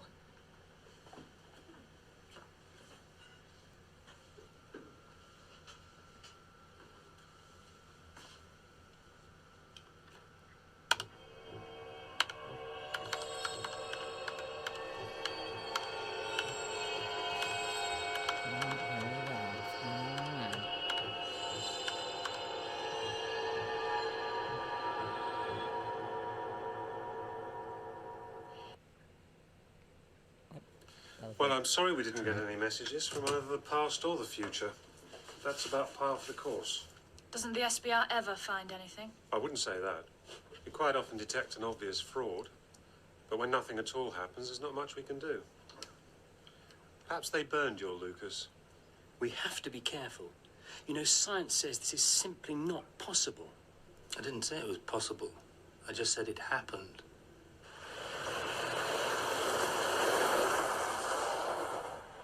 I can't believe he's dead. If Thomas was in prison, he wouldn't be able to communicate, would he? That's a good point. There must be something we can do. You've changed your tune. Maybe I have. And 2109? No, I can't say I'm sorry not to hear from them. Oh, come on. Let's go to the pub. Forget it. Let's get drunk. Ken, What? there's a message, a long one. Ken, Deb, Peter. Thomas, he's alive. I don't know. I think it's from 2109. You have two choices. One, that we explain this experiment, but cause what should not be to happen. Or two, understand that you have a purpose that shall change the face of history. We, 2109, must not affect you directly, but guide you and allow room for your own destiny. That's bullshit. right, I'm with that guy. Calm down. Calm down. Thomas is in trouble. Might even be dead. We've got a computer that's doing Star Trek impressions. I don't believe in destiny and all that crap. It makes a kind of sense. We're Thomas's future, they're our future. They? Who are they? What is our name?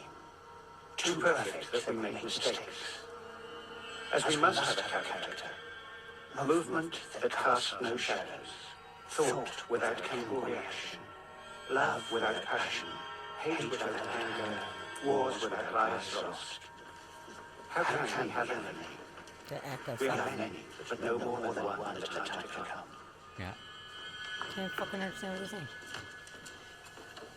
The last message we thought was from Thomas. You mean it's not? A man called Falshurst. Falshurst? Who's he? Remember the sheriff? It's him. Here's the translation. Lucas didn't cry for mercy before the court. Instead, he said the box of lights could only have come from God. But I ask you, are you demons? You checked him out? Absolutely. According to the records, Falshurst was involved in some kind of conspiracy against the king. And he's still the sheriff? Well, they don't know about it yet. But if they did, he'd be dropped right in it, wouldn't he? Will you do it, Peter? You're better at the lingo than I am.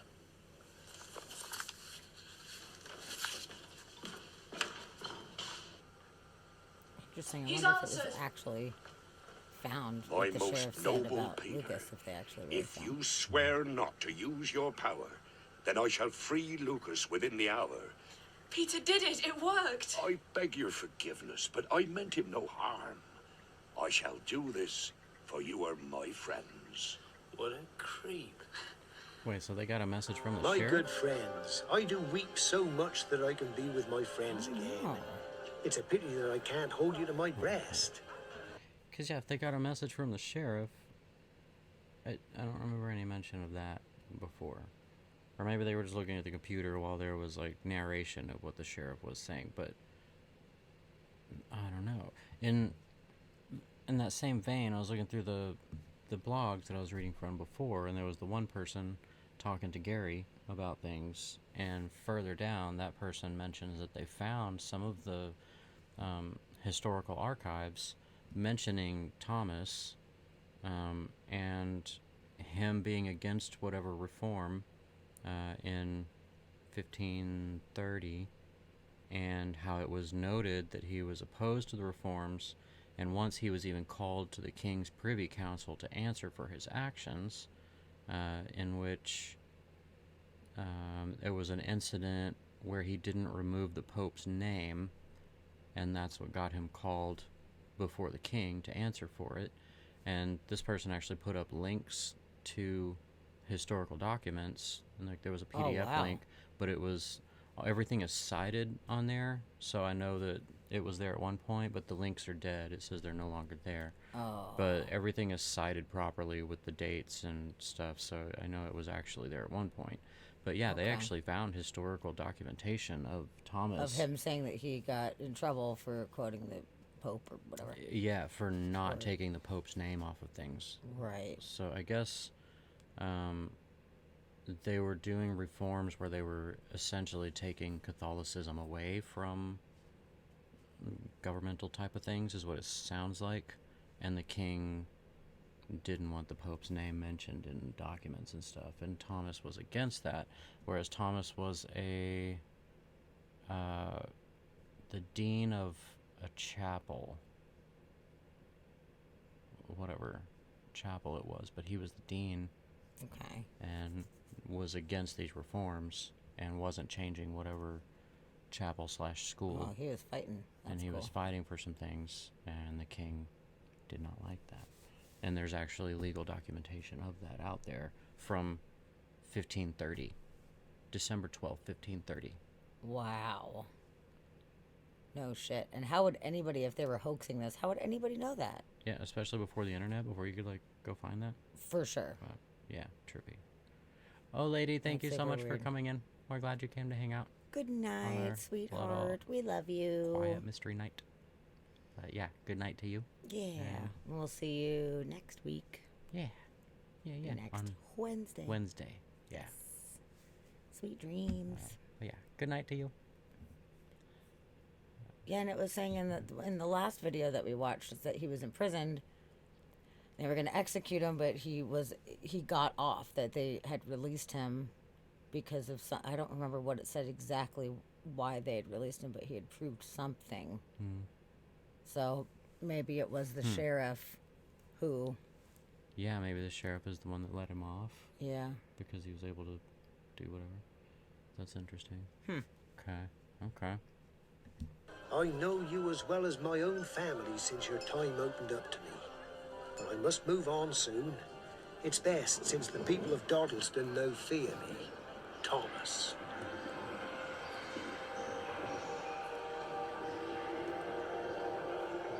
Without knowledge, you have fear. With fear, you create your own nightmares. Oh, that's right. That Debbie and Ken threatened to use their powers. That's right. That's right. Thank you for reminding that. Yes. Yeah.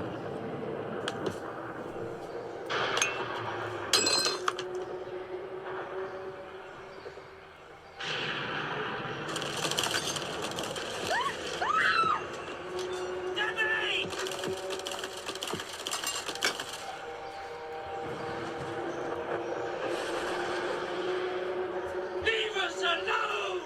Yeah, there's a lot of scary stuff like, directed at Debbie too. Oh, really? Yeah. She was having a rough. We are not in control of Poltergeist activity. We are not here to play games. We are tactics. We watch and react accordingly in the vertical plane. The flower reaches tomorrow and withers in the burning light. Safe are the bodies of the silent world. We are stopping the communication with Thomas.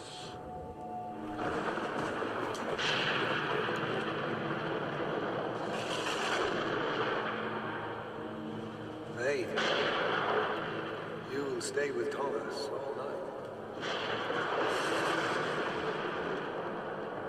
I have a new mattress and new blankets on my bed. Come. Sit here with me. Is that a pretty pickup Debbie. line from back in the day? I got a You're new afraid it- mattress. Be cold.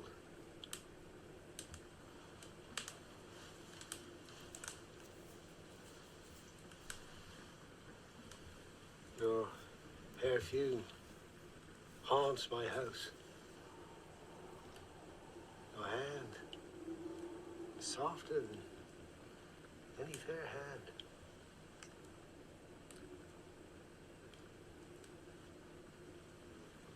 You'd be unreal. Not only for your unnatural beauty, but also that you make me 400 years too old for you, mate. One day, Debbie will know Thomas as nothing but history. Am I to live knowing nothing else? Forgive me, Debbie.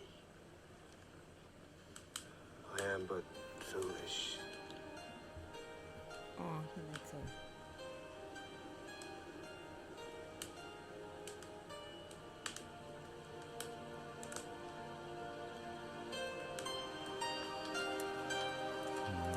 Really? So the new mattress line works. Okay. Good. Come on, Thomas. Before you could run, you could walk. Weird, before you could run, you could walk. Yeah. I'm fascinated that 2109 claims to be composed entirely of tachyons. Whatever they are. Well, they're theoretical, or rather conjectural, particles without mass. They can travel faster than the speed of light. Yes. So? Well, if they can travel faster than the speed of light, they can travel through time. I've set up the new test. I've typed in a list of questions for 2109, which only I know. We'll seal the kitchen for 1 hour, then I'll erase the questions, okay? If you get an answer, then you'll have some proof. So what can we do? I want all three of you to stay in here where we can see you, please. You still think we're having you on? John, certain words from that time are only used at certain places and at certain times. It takes me weeks to cross-check the language on one of these, and they come every day. It'd take months to compose one of these from scratch. How can it be a hoax? We have a routine to follow.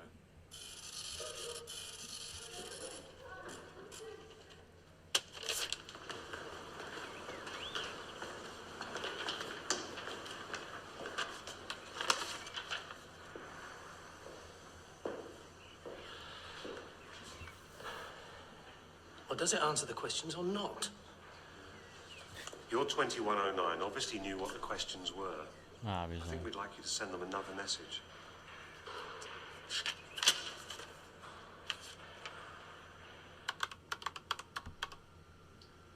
So they're a bit less smug about it than they were then, are they? Not before time.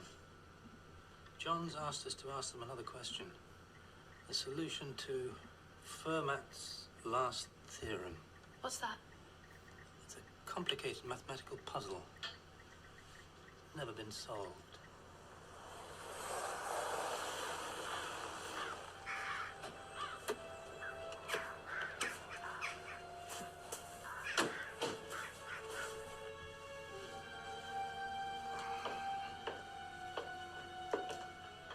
I left it on the screen for you.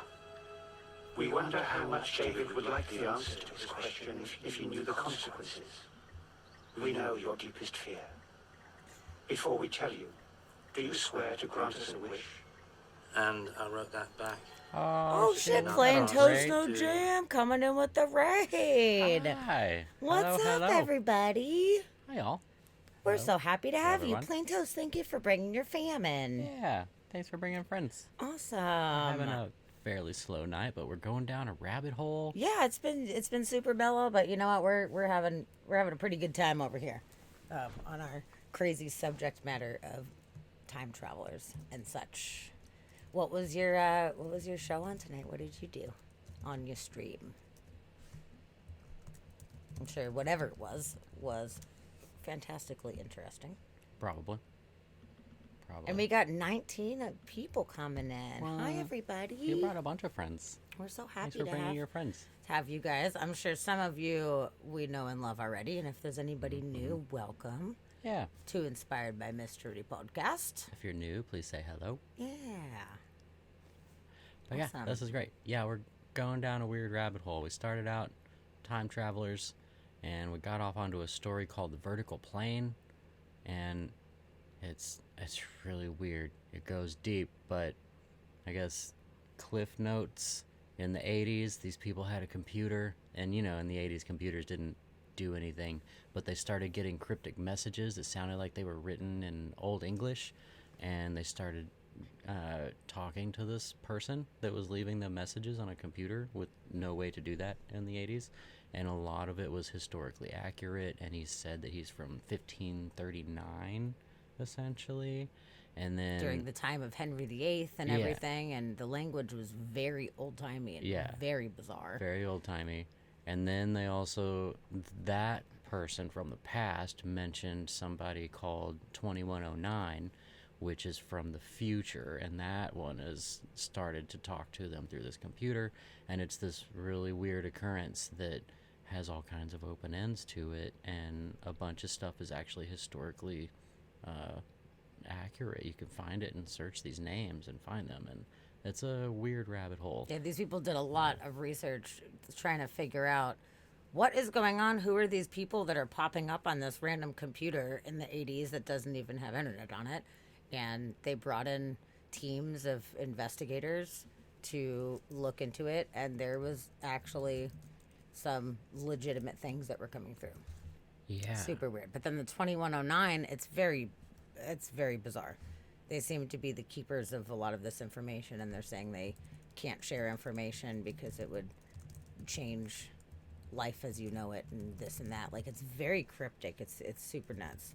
So it's a really great story. We watched a video earlier that was kind of like a recap of the story, which is pretty good. And then we figured out there is this show that came out in 1996 where they did a dramatization of the story. So it's like actors acting out the gist of the story, which we had never seen. So yeah, it's pretty dang cool. Never saw it. So yeah, there's 10 minutes left on it or something on this episode. So it's kind of a reenactment of a recap of everything that we had talked about before. So we're just kind of checking that out. But yeah, it's super interesting.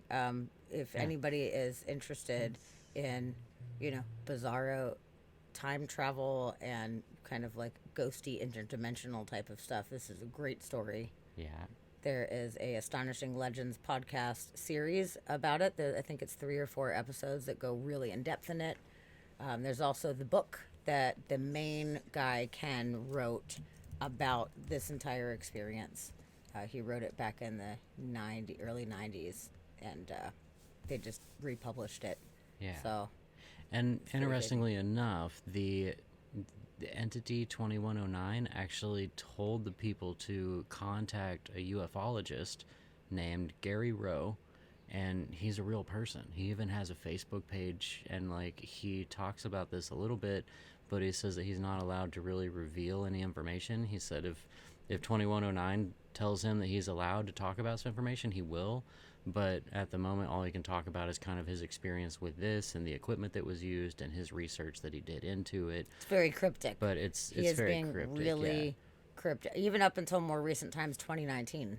Yeah, 2019 was the last blog post from him, and then he's got a Facebook page. The guy is out there. He's an actual ufologist, and he said that he did study this in the 80s and was involved. So which is crazy because the people that this was happening to, Ken and Debbie and Peter, they never heard of this guy ever. It pops up on their screen with these interactions. Contact this guy. He's a ufologist, and he will be able to help you with what's going on. But here's his phone number. They literally Yeah. gave his phone number and said, contact this person. And they did. And he came over and he did a bunch of investigating. And back in the 80s, after a little while of investigating, he left. And they didn't hear from him. And they were like, what the fuck? And it's because he got information that he wasn't able to share, apparently. And he still says to this day that he wholeheartedly believes that this is absolutely accurate and he cannot share any more information. So Yeah, he it's said pretty- it it's pretty changed crazy. his life, and it will change all of our lives, I guess, is what he says. So it's a really interesting story. And yeah, they made a BBC episode documentary about it, and we found that while we were searching around and things. We're like, we should watch this episode. So Yeah. that's So yeah. kind of So what we're going through at the moment. totally. So we'll just kind of finish that. Go back just a second here. Yeah. And then I just dropped a link to the Astonishing Legends podcast she was talking about. They did like 3 or 4 episodes on it, all of them a couple hours long. So that's a link to part 1 if you're interested on that. It's fantastic. If any of your podcast listeners, or even if you're not and you just like spooky stuff, their podcast is fantastic. There's hundreds of episodes on all different things within the bizarre paranormal realm. And they're extremely objective too. They're very scientific about the way in which they research things. They're not jumping to conclusions. They really do a good job of researching the things and just sharing the information. But there's a lot of really cool subject matter that they cover. But honestly, out of all the ones I've listened to, this one, I think it's the best story that they've ever told with any of it. It was the most intriguing shit ever. It was Yeah, she freaky, was too. listening to it without me, so she'd listen like on her way home from work or driving around or whatever, and she'd come home and just be telling me all these details, and I'm like, this is really in depth. Like, it was going in crazy places. Me just getting like cliff notes, I'm like, this story is insane right now. So I never listened to all of the episodes on it. I listened to a few of them, but like now I'm getting the full gist of it. I'm like, okay, all right, that's It's crazy seriously story. one of the most profound stories in the genre of That's a interdimensional or time traveling ever. Yeah, it's a really super trippy bizarre. story. Yeah. So yeah, so we'll finish it. There's another like 10 minutes on this one. Yeah. So you got the gist. Yeah. And So- Trans Gamer and PG, hello. Yeah, we're so Thank glad that you guys are for here. coming Thank you in. so much for Glad to have coming you. in and hanging out. We're happy to have you. Yeah. Both of yous. Yeah. Okay.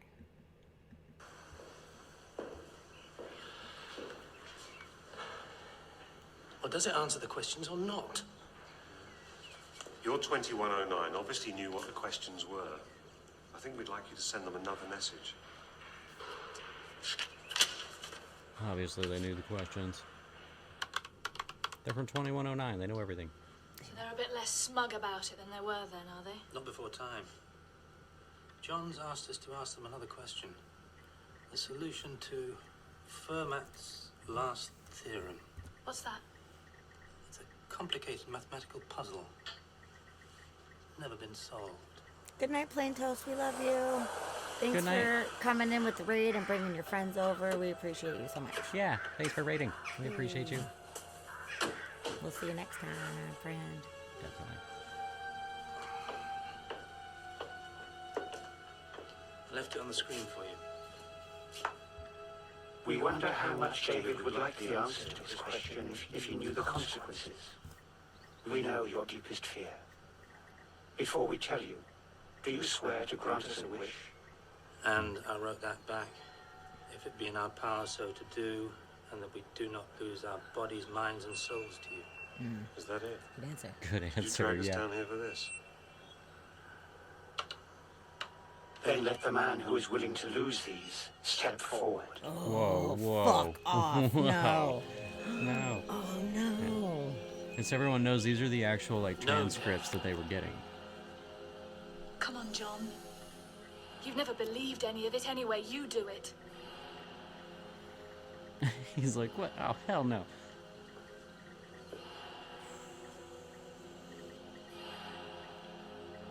I would do that. Yeah, I guess. He's like, hell no, actually. Nope.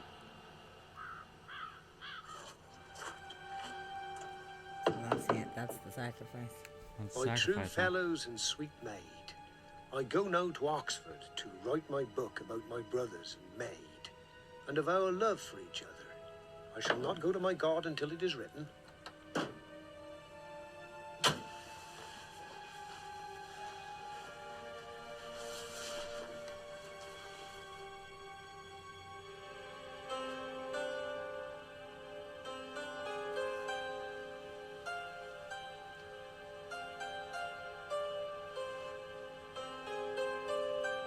It looks so dated from 1996. And I don't even feel like It really 1996 does. was that long ago. That was forever ago. Apparently it was. Lifetimes ago. I write this in the hope that my dear friends will one day find this book. For on that day, our lands may not be so distant, and we shall all be truly embraced across the centuries. Thomas.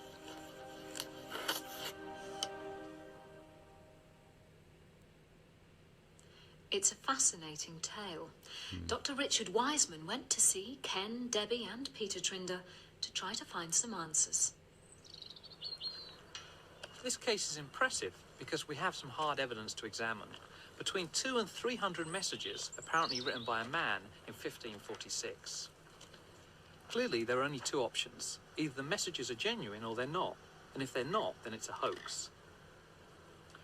I spoke to Ken and Debbie about the events which took place in Meadow Cottage 10 years ago. Since then, they've made new lives for themselves and don't wish to be identified. Do you think there could be a normal explanation for what was going on? I'm sure there will be a normal explanation, but not currently, no. I mean, I'm as puzzled as the next person as to what was happening. All I managed to do was to record what happened. Was there one particular event that convinced you it was paranormal?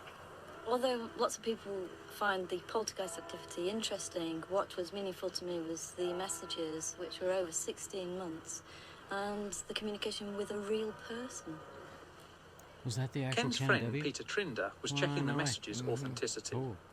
If somebody was doing this as a hoax, they would have had to do one hell of a lot of research to organize this. All right, it could have been done. Somebody spent a long time doing this in advance.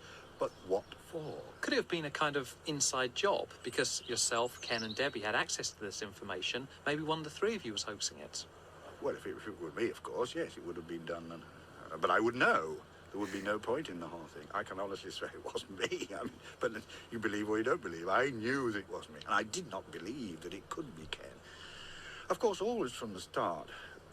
That was the assumption I started with when he first gave me this strange piece of paper over the school dinner table one day and said, "Do you understand this?" And I said, "Well, let me take it home and have a look at it," knowing I got the dictionary. And I thought, well, now, this dictionary will soon prove that this is a bit of silly nonsense. But of course it didn't. Peter has examined the words which make up the messages. But I wanted to find out if other aspects of the language might provide important clues. Looking at the verb structure, there are things which Lucas says that would not have been said in 1546. It's true that individuals can make up individual words, but we don't make up our verbs. It's possible, or it was possible in England in 1546 to say I do, thou dost, he, she, or it doth, he, she, or it does. But it wasn't possible to say I doth, or he, she, or it dost. Now, all the way through Lucas's messages, he mixes and messes up these suffixes with the wrong subject. Do you think it's some kind of hoax or forgery?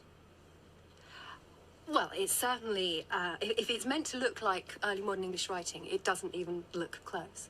So do you think it's a sophisticated hoax by somebody who has a background in modern English? No, if somebody had a background in early modern English writings, their hoax would look a lot better than this. I mean, they would get their verbal inflections correct. They wouldn't choose vocabulary that came from a period long before the period that this is supposed to have been written in. They'd do it a lot better. We've had the Lucas's messages analysed by two experts. They have said that these are definitely not from the 16th century. They are like 20th century hoaxes. They don't have the right feel about them grammatically to be from the 16th century. What would you say to that? I'd be interested to see the detail of it. This is, of course, what you, in many ways, you'd expect this sort of reaction. I suppose there's an academic in the land who would say, this is real. Not anybody wants to keep their position. This is a BBC Model B, like the one that Ken and Debbie used. I used to have one Fancy. myself in the 80s, and so I know what they can and cannot do. When you switch them off, all of the information in the memory is wiped, and so it seems unlikely that somebody would have planted the messages on the computer before Ken brought it home from school. With the messages, were there any occasions when it couldn't have been Ken and yourself, that somebody looked at the computer, then walked out, shut the room, kept an eye on Ken and yourself, walked back in and saw a message? Obviously, in the beginning, we wanted to eliminate ourselves. Ken would go miles and miles away. He may be with friends. I would sit with various people. Some people I'd only met once. And they put a question on the computer, and a message came. And all the time, I was in one room, never entering the room where the computer was at any time, always in view. And also, with Ken being clearly not there, it eliminated him as well. So who could have been planting these messages? Dr. Wright suggested one way in which the language might help us find out. She compared the messages from Lucas with the descriptive passages from Ken's book. She took a 500-word sample from both Lucas and Ken and looked at how many times they used an adjective in front of a noun. Ken used one 26.6% of the time, Lucas 26% of the time. And that's not just the percentage for everyone writing around the time Ken wrote his book, 1986. She checked that by looking at some journalism and also a romantic novel, both written then. They both used adjectives in front of nouns around 32 to 35% of the time. We've always really rather hoped for some constructive comments about it. And in the light of something I've heard today about language and about its construction being possibly similar to my own construction, this is particularly remarkable since I wasn't in the building, as I say, for something like 4/5 of the occasions when messages are appeared. It was very real. That's all I'm saying, Richard. It was very close. The kind of thing that you could not doubt. But all the time one was aware of the possibility of hoax. But if it was a hoax, by golly, it was brilliant. It's a strange sort of question. Did you hoax it yourselves? Because we were the only people with the opportunity. But to be honest, this phenomenon has a built-in endpoint. Simply that if somebody comes across and finds Thomas's book, if somebody finds that, well, these sorts of discussions become irrelevant, and I'm really quite happy to wait until that point to sort all the finer detail out. Richard also spoke to the two investigators from the Society for Psychical Research who chose not to appear on camera. They too thought it was a hoax, but had no idea how it was done. Yeah, and that's the society that denied ever doing the investigation afterwards. They came back later and were like, yeah, no, we don't know what you're talking about. But they denied everything. Oh, yeah. Afterwards, so, which is really interesting. And yeah, whenever they're talking about the language that he's using, and she says that some of the stuff is mixed up with older language, like before 1530s, and that just makes me think that, like Thomas says in the first place, that he's ill-educated, which would mean that the language that he got would be stuff that he picked up from, like, family elders, and family yeah. and elders, and like especially if they were in smaller areas, they could still be using a lot of the older language traits because of that. So that's true. That doesn't kick it out to me. If anything, that makes it a little bit more believable, because that's when he first started. He was like, I am ill-educated, and he was like, I have no idea what's happening right now, and them looking at his language would reflect that. Yeah, to me. it's possible. But it's interesting that it was misusing certain things. There were certain ones that were not how people spoke at that time. So that really got to make you wonder, you know? But I mean, that happens with our language today, like with people who are ill-educated. I mean, we've got friends who have, That's you true. know, like, you know, they left school early, or they're just not, you know, not that educated, and they don't talk with proper English. And like, even me, I don't say I know English, I know American, you know, and we don't speak properly. And a lot of times if somebody isn't, you know, that well educated, especially in language, and like if they're not really a reader, and like it's more coming from social media and like stuff that we learn online, the language is not It's mastered very at different, all, you're right. and stuff moves around, you know. So when, And it changes fast, too. Like, if somebody from the future was trying to understand language here, the difference from 1980 language or 1986 to the language in, I don't know, 2006 to now, it's Yeah. totally different. Like, there's words where I'm like, what are people talking about? I have to Google words constantly to be like, what the fuck are the kids talking about these days? I do Yeah. not know. And then things just catch on, and then all of a sudden that's just like integrated. So yeah, things do pop up and change. So it's possible that it wasn't just like you said, that he spoke extremely proper and was able to write properly. Yeah. Which would make me think, like, if he was like using the language extremely properly, would almost be a red flag to me, because that's like whenever you meet somebody who their second language is English, their English is generally way more proper than anything that we will ever use, and they write it much more properly. Like, if they're well trained in it, like, their language is, to the T, like what it should be, which is not how we speak. It's not what we do. Yeah, like Transgamer said, even American English is way different than proper English. Yeah, exactly. Yeah, like I have a friend who her first language is Russian, and she also speaks French, and English was her third, and she would say, moreover, blah, blah, blah, blah, blah. And I always thought it was so cute, because nobody says moreover. Yeah. Like, in literature, that would be more common to use that, but it's not something that we say and speak. Yeah, so there's a lot of things that... Yeah. So Thomas was speaking proper Old English, and it was like straight up proper Old English. It would make me think more of a hoax, that it's somebody who is trained in Old English and is like a literary major and is now using it and putting it to use, and like using what they've learned, where it would be more proper. But speaking to somebody from that time, I would not expect that. So that, to me, makes it seem even more realistic that it could be some weird anomaly. It's true. Like, yeah. The phrase whatsoever. Yeah, definitely. I definitely use that one. Yeah, that's a good word. Whatsoever. But yeah, it's not traditional. Yeah, there's a lot of things that we say that's not proper. But yeah, for that one, I think that's a very good point, that this language that was used is not perfect. So like I said, it's not a trained scholar just trying to trick people or whatever. Like, I don't know, it's super weird. It's so weird that he was talking about this light box that appeared in his home, that was given to him by 2109, and then he ended up getting put in prison for witchcraft, because they're like, why do you have this demon light box? What the fuck? And he's like, I don't know, dude. I didn't do it. Like, I didn't put it there.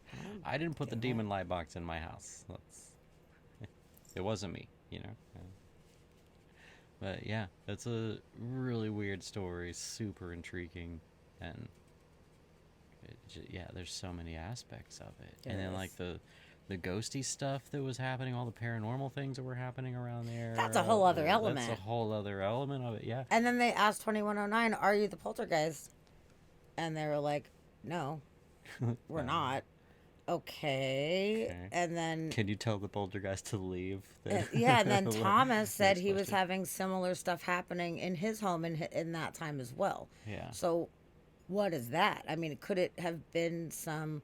bizarre, because they were saying it was on the ley lines in this energy center.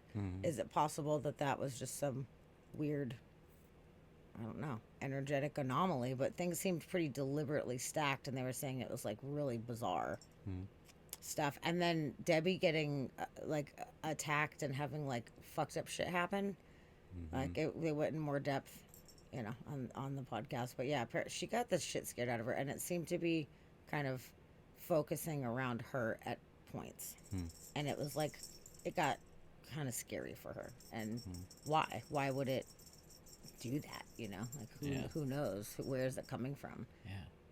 If it's not 2109, what was it? And it wasn't Thomas. What the fuck additional thing was there? There's some weird connection thing that's happening in that place, on that foundation, that property or whatever. Why there? Why them? Who the fuck knows? It's super weird.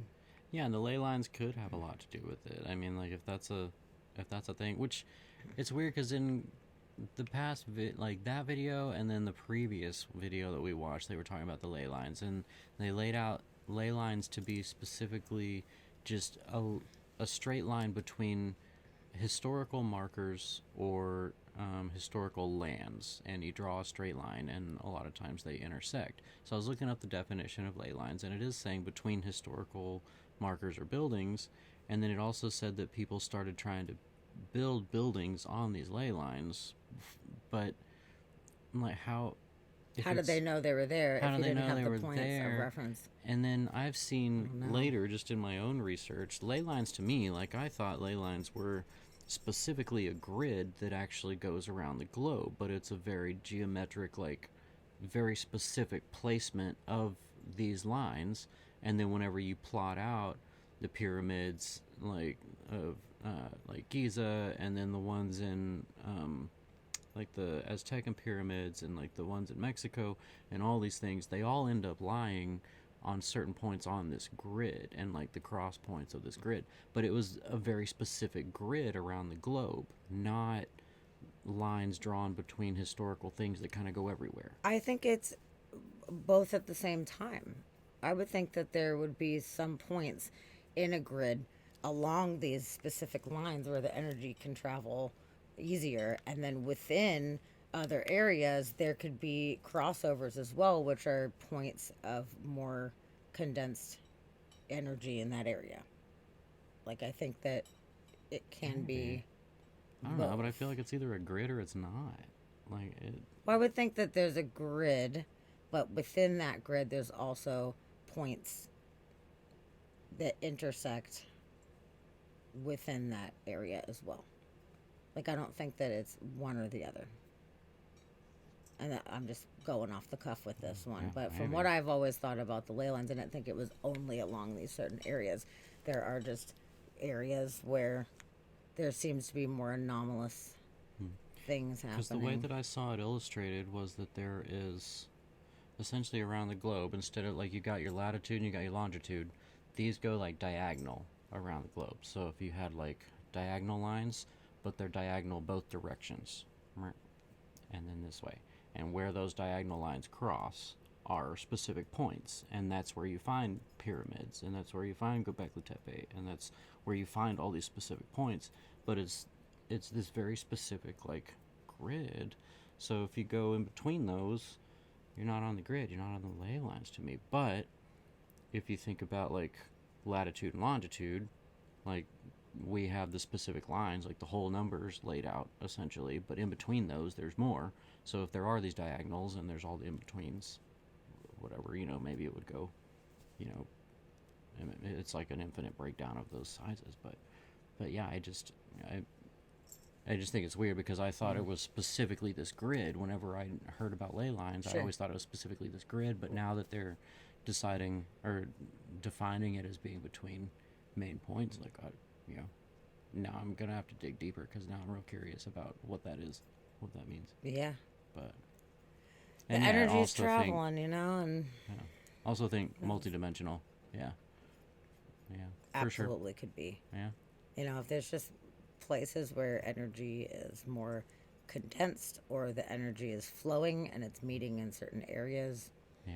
I mean, there's some areas too that, like, where there is a lot of quartz in the bedrock of the area, which is like kind of intensifying certain regions, and amplifying that energy. So there could be geological features that somehow contribute to areas being more powerful than others. Also, they say too, water, is said to it's a conductor. Help move energy along. So in some places where there's, water under the ground or whatever, specific things like that, there could be a lot of different factors that cause the energy, these little energy pockets to pop up. And then within those areas, okay, so you've got the, aqueduct region over here, and then you've got the crystal land over here, therefore that could create its own line. And then you have these other points that have these special energy centers, and then therefore those lines can intersect, and in the point of the two of those lines intersecting, That's could true. therefore be more powerful area, which I don't think takes away from the grid system that already is at play. But I think that's what I kind of meant. I think there's multiple factors that contribute. Yeah, so it's more to of it. like, in addition to ley lines, there's also vortexes, like, which we, whether you Yes. believe it or not, like there's, we think there's vortexes around the planet. Yes. Like, so. And actually, now it's coming back to me now that I'm talking about it more and remembering from the podcast, there was, I don't remember if it was quartz. I think that there was quartz found in the region of where their house was, and I believe there was also some kind of underground water situation. I'd have to listen to the podcast again. There was so many details in it. But I remember when they were trying to figure out what the fuck is going on with the house, there was multiple factors that proved that it was a place that could absolutely be amplifying the energy that's there. So if it is within, could be true. ley line portal region or whatever, and then you have these other factors as well contributing, it could have made that a unique energy center to be able to, I don't know, communicate with these people, which is Yeah, and if it's just powerful. an area where the veil is thinner for whatever reason, it could be a converging of multiple things. Yeah. A bunch of things. So it's super interesting, though. Yeah, you never fucking know. That's a trippy story, and the fact that some of the Really stuff is historically accurate, and you can find these names in history, like down to Thomas. Like, you can find documentation of him from the 1530s, and like having to go and be brought up in front of the king, for certain things. Like, it's really interesting. It really is. So if it's a hoax, it's extremely in depth. Yeah, that's like the and best hoax I could have ever somebody imagined knew in what my they life. were doing. And then aside from that, the the computer alone, getting messages on their computer in the 80s, like, that alone is magical. Like, 'cause Yeah. you couldn't do that They at the could have been time. labeled as witches Like they themselves. said, Shit. yeah. Like they said at the time, like, anytime you turn that computer off, everything was just cleared out. Like, it always went away. Like, that memory didn't save things. Like, that computer was not anything like we know it to be Yeah, today. you have to save it to Like, the floppy, yeah, and there's no... and that's all you got. There was no internet. There was no connection. They were not plugging in their phone to this computer, Like, this was just a box sitting on their desk, and it was Yeah. just getting messages. We just got messages now. Yeah, it's super fucking What- weird. It's Yeah. so weird. They live near power generators or something like that, and I can't remember. It's been that's a a good while question. since I listened to the podcast, which had way more detailed information. But they were definitely saying something about the rocks that it was on. There was that red sandstone that had some kind of other quartz or whatever properties, and then they did mention something about water, underground water, right in that area. Now, as far as power generators, that I don't know, but I mean, the guy from the 1500s, they didn't have that back then, so Yeah. there's something was going on there. I'm not sure. I don't even know. That's real weird. But there's a lot of Super weird. mysteries that come from this, and there's just so many questions. And the fact that it was people from the past and future beings who said, Yeah. we don't have form. Yeah. We are tachyon. Yeah. Like, what the fuck? Like, that's crazy shit. That's super crazy. Yeah, what do you say So, we're a tachyon, like, existence, or we're a tachyon energy? I think. Was it particles without physical form? I don't know if they're theoretical particles or like what. Yeah, tachyon is a hypothetical particle that travels faster than light. Okay. So it's... Okay. Physicists believe that faster-than-light particles cannot exist because they are not consistent with the known laws of physics. If such particles did exist, they could be used to send signals faster than light. Which, if they did travel faster than light, it would mean that time would stop for them. Like, because if you travel at the speed of light, like neutrinos, they travel at the speed of light, and time doesn't pass for them. So whenever we witness them, and it seems like they've been around for however long, like when they come from, whether it's the sun or some other star, time to us has been like however many light years, like hundreds of light years, whatever, from nearest stars. But for that neutrino, no time whatsoever has passed. It's like a blip in their existence. They just pop in, they pop out, because they're traveling at the speed of light. So if a tachyon existed, and they were a tachyon being, and they were moving faster than the speed of light, all time would exist at the same time for them. Everything would be, we travel fast enough. That's what they said, actually. We travel fast enough to where all your time exists at the same time to us. That's fucking crazy. So if they were a tachyon being, it would mean that they could see all time at the same time, and their existence would just be instant and if infinite at the same time. So them saying that it will change the world, I wonder if somehow this will be understood and discovered, and if maybe some of the people involved in this had some kind of even if it was just a push in the direction of like, hey, this thing's happening, we were hearing this, if it somehow inspired others to do more research or something. Maybe there was something that this did that pushed it into understanding tachyon. Yeah. I don't fucking know. Let's see. But that's super interesting. Space.com says tachyons are hypothetical particles that move faster than the speed of light and travel backwards through time. So they're going so fast, the time would actually go backwards for them. Shut the fuck up. Space.com is what that says. Oh my God. From 2021. Well, that is crazy. Okay. This is... So, fuck, who fucking knows? Ooh, a good point Rabbit had. Also, did 2109 go pick up Thomas's computer? That is a fantastic question, too, because how did it just appear? And then did it just disappear? He said that he was leaving after he got out of jail, and he was leaving and going to Oxford, and he ended transmission. So I wonder if he left it behind, or if it was gone, or if they came and picked it up, or if he was in conversation with 2109 where they're like, we're taking it back, you're done. Yeah. And he's like, okay, I'm gonna go take your crazy light box back. Yeah. I don't know, that's really super interesting. Like, and so something that in that last show that we just watched, where it said to ask about the specific mathematical equation, that was one of the like tests that one of the people at the Psychic Institute said, okay, well, if this person's from the future, ask them about this mathematical equation that has been worked on for over 300 years that has never been solved.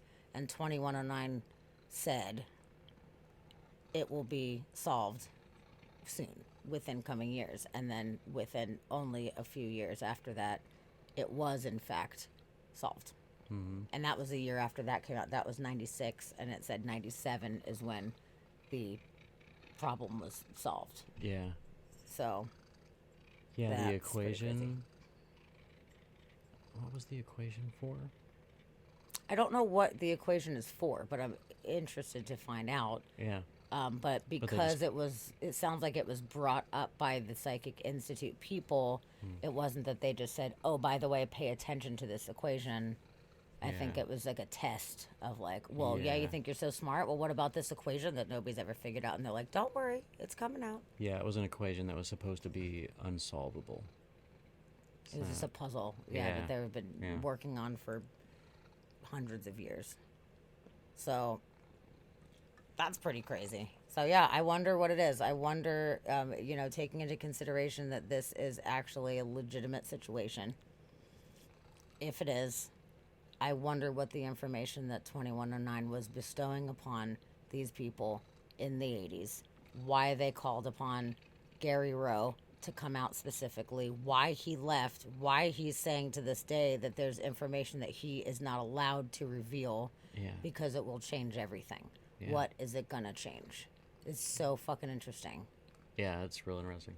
Talk about inspired by the mystery. Yes, I am inspired by the mystery. Yeah. And then the book that Thomas wrote about this that apparently is hiding in Oxford somewhere, I swear, like, I have a feeling that will be found in more recent times. Yeah, I would not be surprised if it gets found.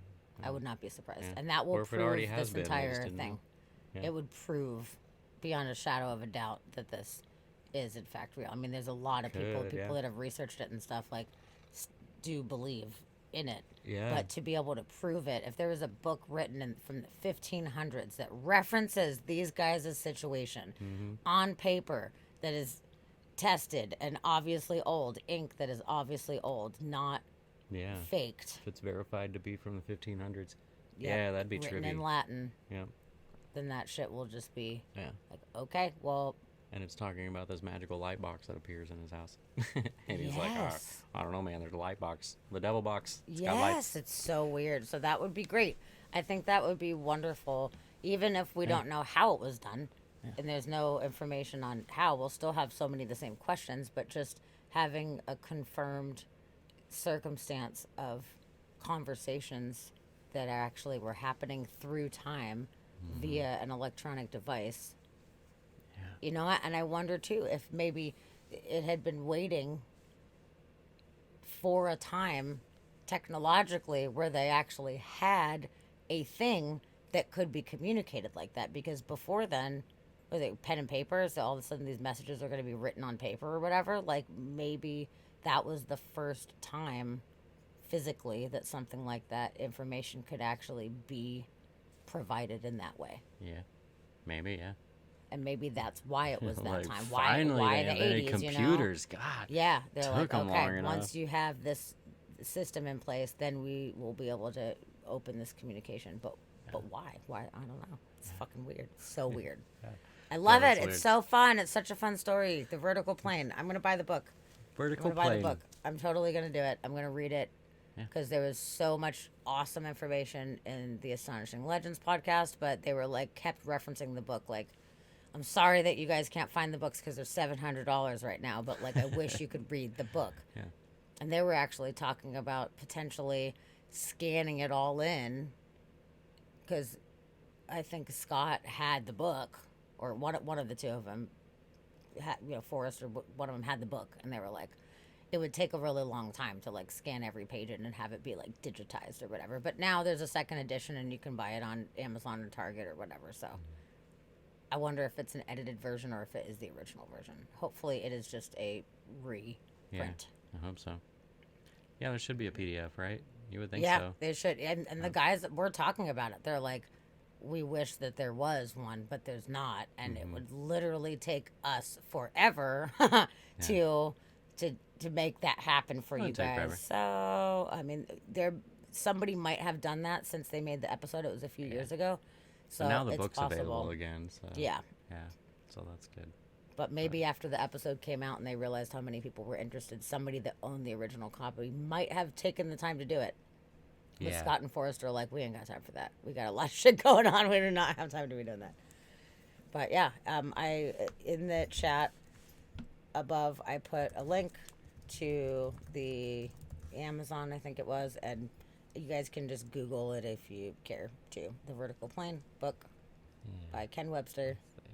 And Oh yeah, $20 on Amazon. yeah, it's $20. That's Second awesome. edition. Yeah, I wonder if it's edited. Does it say in there?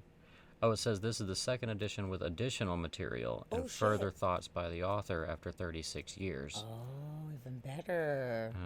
All involved in the experience are still to this day trying to make sense of what happened back in 1984. Okay. So it's got even more info in it now.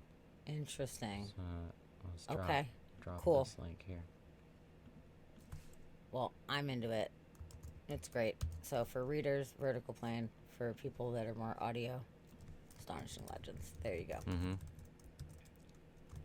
It's great. This is good. I'm glad we went into this whole rabbit hole. You know, we did talk about some of the other time travel stuff. Yeah. But this is a good Was a good story summation. to get into for sure. Yeah. Because it's everything all at once. You know, we're talking about time travelers and like from the past, from the future, and this is like both. That's the both of them. Plus poltergeists. Oh man. I know. It's got everything. But yeah, like even, as we were talking about in the beginning with the other stuff that is like the, the famous like time travel has proven, stories that you can find on the internet where it's like these pictures of people that look like they're on a cell phone or whatever. Like all that stuff is just kind of easily debunked, I guess, because it's just, they're weird, like they're super interesting, but they're all kind of the same thing. And any, top 5 time travelers list that you look at, they're all the same. It's all the same stories and ones that we've seen over and over, But this is one that is way different and has way more legs to it and leaves you with more questions than any of the rest of them. Like the rest of them, you can kind of make your mind up and be like, okay. And like even John Teeter and like his whole time travel story, like it's really interesting. And the way that it came about, especially, in the 90s, whenever it hit these blogs and stuff, it was extremely intriguing. And it had a giant following for the people that knew what it was. But his predictions of what was coming true never came true. And some of them were, almost true. Like they looked like they were going to be true and then just kind of like not quite, type of thing. And then some of them were just flat out wrong. So it's either, an alternate timeline since he talked about it that we're on now and those things didn't happen, or it wasn't real is all we can kind of come to on his. Right. And this one, the fact that things can be proven and shown and there's historical records of this stuff and like there's documentation and these people are still alive, like that is very intriguing. And that's way different than any other time traveler story than you could find out there, Yeah, it's the most close to proof that you can get. Yeah. Without having thus far. Actual like stamp of approval from the scientific community, which that's the closest I've found. Hopefully, I know, Yeah, right? for Really, sure. that's why when I first started hearing this story, I was like, and the story progressed, and it was so many hours to get through the whole series of the podcast. I was just so excited to get off work and like sit in the car and like listen to more of it. I was like, oh, I just want to listen more to all of it. I want to know it all at one time, but I had to like pay my dues and do it little bits at a Where's time. my Matrix plug? Plug me in. Yeah. So good. So yeah, I really enjoyed the fact that they shared the story and that Ken wrote the book. Yeah. Which I love. I love that he wrote I mean, that's good. the book. Because, 2109 left them saying, in their last message, you got a lot of work to do. So, like I was saying before, I would be like, well, I don't know what else to do. Like, you just threw a whole bunch of confusing shit at me. Yeah. Like, I don't know And what what are you else supposed to do? So do. you want this information shared, Yeah. but you don't want all the information. There's information you do not want shared. So what good is it really doing? Yeah. What do you want me by to do with sharing this? half of the? I mean, I'm intrigued by it, but this is not changing the world. Yeah. Having this conversation right now. So at least Ken was like, I wrote a book. I don't know. Yeah. Does that count as the I work told I the was supposed to be story. doing? Like, I don't know what you want me to do, but there you go. There's the. But I'm proud of him for doing it. Yeah, good job. And it's cool because Thomas wrote his book about it, and then Ken wrote the book about it. They both wrote books about each other. Yeah. Which I think is fantastic. So. I hope 2109 wrote a book, and whenever we get to 2109, there's a book that comes out. Oh, all puts it together. shit. That'd be awesome. Yeah. Can't half-ass truth. Can't half-ass truth? Well, I don't know. These days you can. Fake news. But I do believe that he is being genuine in the information that he's sharing. So. Yeah. I believe that what they're putting out, they experienced. What that is and what it means, who the fuck knows? But I don't know. And it's maybe it will interesting. reveal itself in more time. I mean, that was in the mid-'80s. So it's been quite some friggin' time. It's been, 30-something years. Like, Yeah. I'm ready. Like, come on. Rapido. Yeah. Let's fucking do it. Like, I want to know what the information is. What's the information? Yeah, but that's the thing with this stuff. Like, even science doesn't move that fast with it, because like even the things that they were talking about, like some of the theories and like that equation and stuff came from like the 60s, and then some of like the physics that we follow now came from the 40s, and we're still trying to figure out what it means, and like we're getting smaller and smaller and more granular with things. Sure. But some of these things, like the tachyons, I was reading about the tachyons. theorized in 1969. So like that's Wow. old. That's been there forever, Yeah. and we're still like, oh, maybe we got CERN, looking at stuff now. Which So is they huge. proved the Higgs boson, which was awesome, but that was from, I think he proposed that in the 60s as well. I think It's Higgs taking proposed time. it in the We're 60s, and we moving just found forward one. pretty fast. Yeah. But I'm not even more like, okay, figure out the science. I am curious specifically if this is a real interaction. What is it that 2109 is proposing needs to be done? What Yeah. was the point of telling these people these things? Yeah. They're saying it's going to change the world as we know it. The fact that they are there providing information. I just want to know.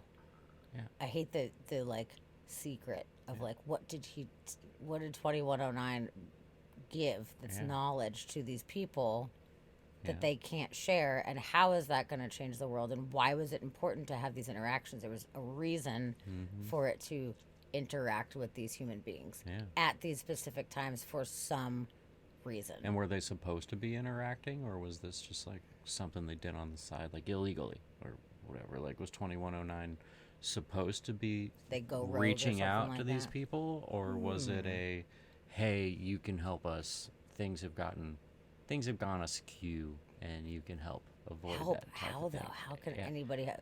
What are we helping? I don't know. That man. is what's driving me crazy. What are we helping? I do Yeah. not understand. Maybe And it's they're just- probably like, we don't know either. We don't know what we're supposed to do. What are we helping? Yeah.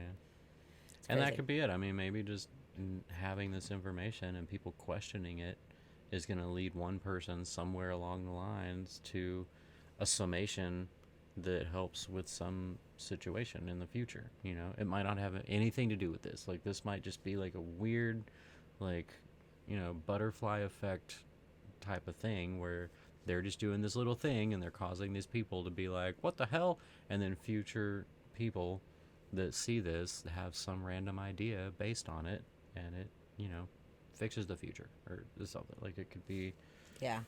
nothing about this could really be that significant, except that it leads one person far in the future to a summation that they needed to get to. Yeah. Like, it might not even have any point whatsoever. There is no Which point. might affect the grandfather paradox, though, of them going back and meddling Yeah. in the past and causing some kind of reaction. Which seemed like, what they were trying to avoid by only telling them certain things, and, with with Gary being like, I can't talk about it.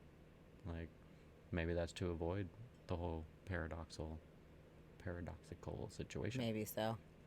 I wonder why they called him out and had his phone number and put his Yeah. phone number in there. Like, why that guy? Mm-hmm. It's so weird. Why that guy? That's so cool. He's the chosen one. Yeah, and now he has a Facebook page. Crazy. Times are weird. Times are weird. Well, cool. I'm glad Time that is you weird. guys enjoyed our show tonight Yeah. about time travelers.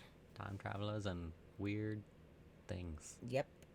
And then maybe we'll have to see, but maybe next week we can see if we can get Thaddeus on to talk about his time slips. Totally. And then we can go into time slips Yeah. next Yeah, we might have to weekend. do a part 2. I think so. I Time think that would be slippage. really cool. So we got time travelers right now, and then Mm-hmm. we can cover a little more of that. That would be really Yeah, cool. we'll dig more into time slips. Because, yeah, this was all about, people that time traveled specifically. Yeah, and we started off with like, look at these photos that people are saying is proof, and it's bullshit.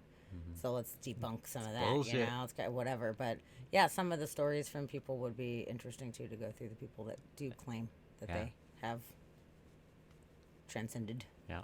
time. But cool. Yeah, so we'll be back next Wednesday. We're taking next Monday off because we have a concert, but we will be here on Wednesday. Yeah. For, I guess, we're doing part 2. Fucking A. We'll do part 2. Cool.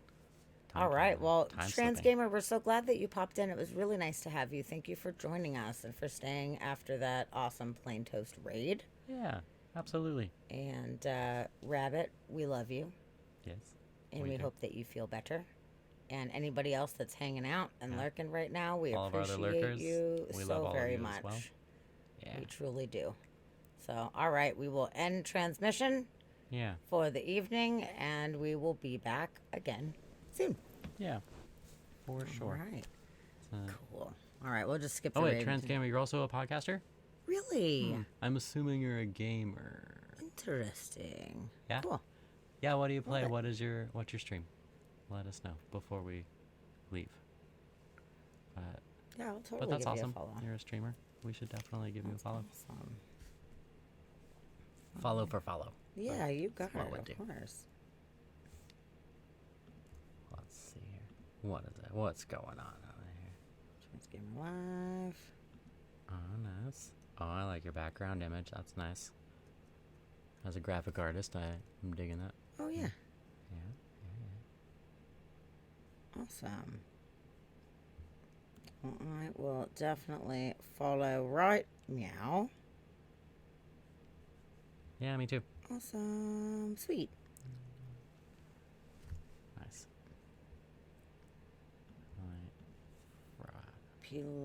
Pilar.io. Okay. Okay, awesome. We will totally check that out. Well, cool. We're glad you popped in, and I hope you gave us a follow, and I hope that you will come back. Yeah, soon. for sure. For We sure. Hope to see you again. For Yes. sure. And, yeah. Cool. All right. Well, everybody have good dreams after all these crazy subject matter that we talked about today. Yeah. Yeah, just keep pondering the universe. That's all we ask of all of you. That's all we Perfect. ask. I'm glad you did. Yeah. Just keep thinking about it. And sure. awesome. And All yeah, right. we won't raid tonight. We're gonna tear down and move along. So it's not gonna hang out in the stream. But you guys go find something fun, please. Yes, for sure. And we'll be back next week. All right. We'll see you guys later. Yeah. Bye. Bye everyone. Thank you.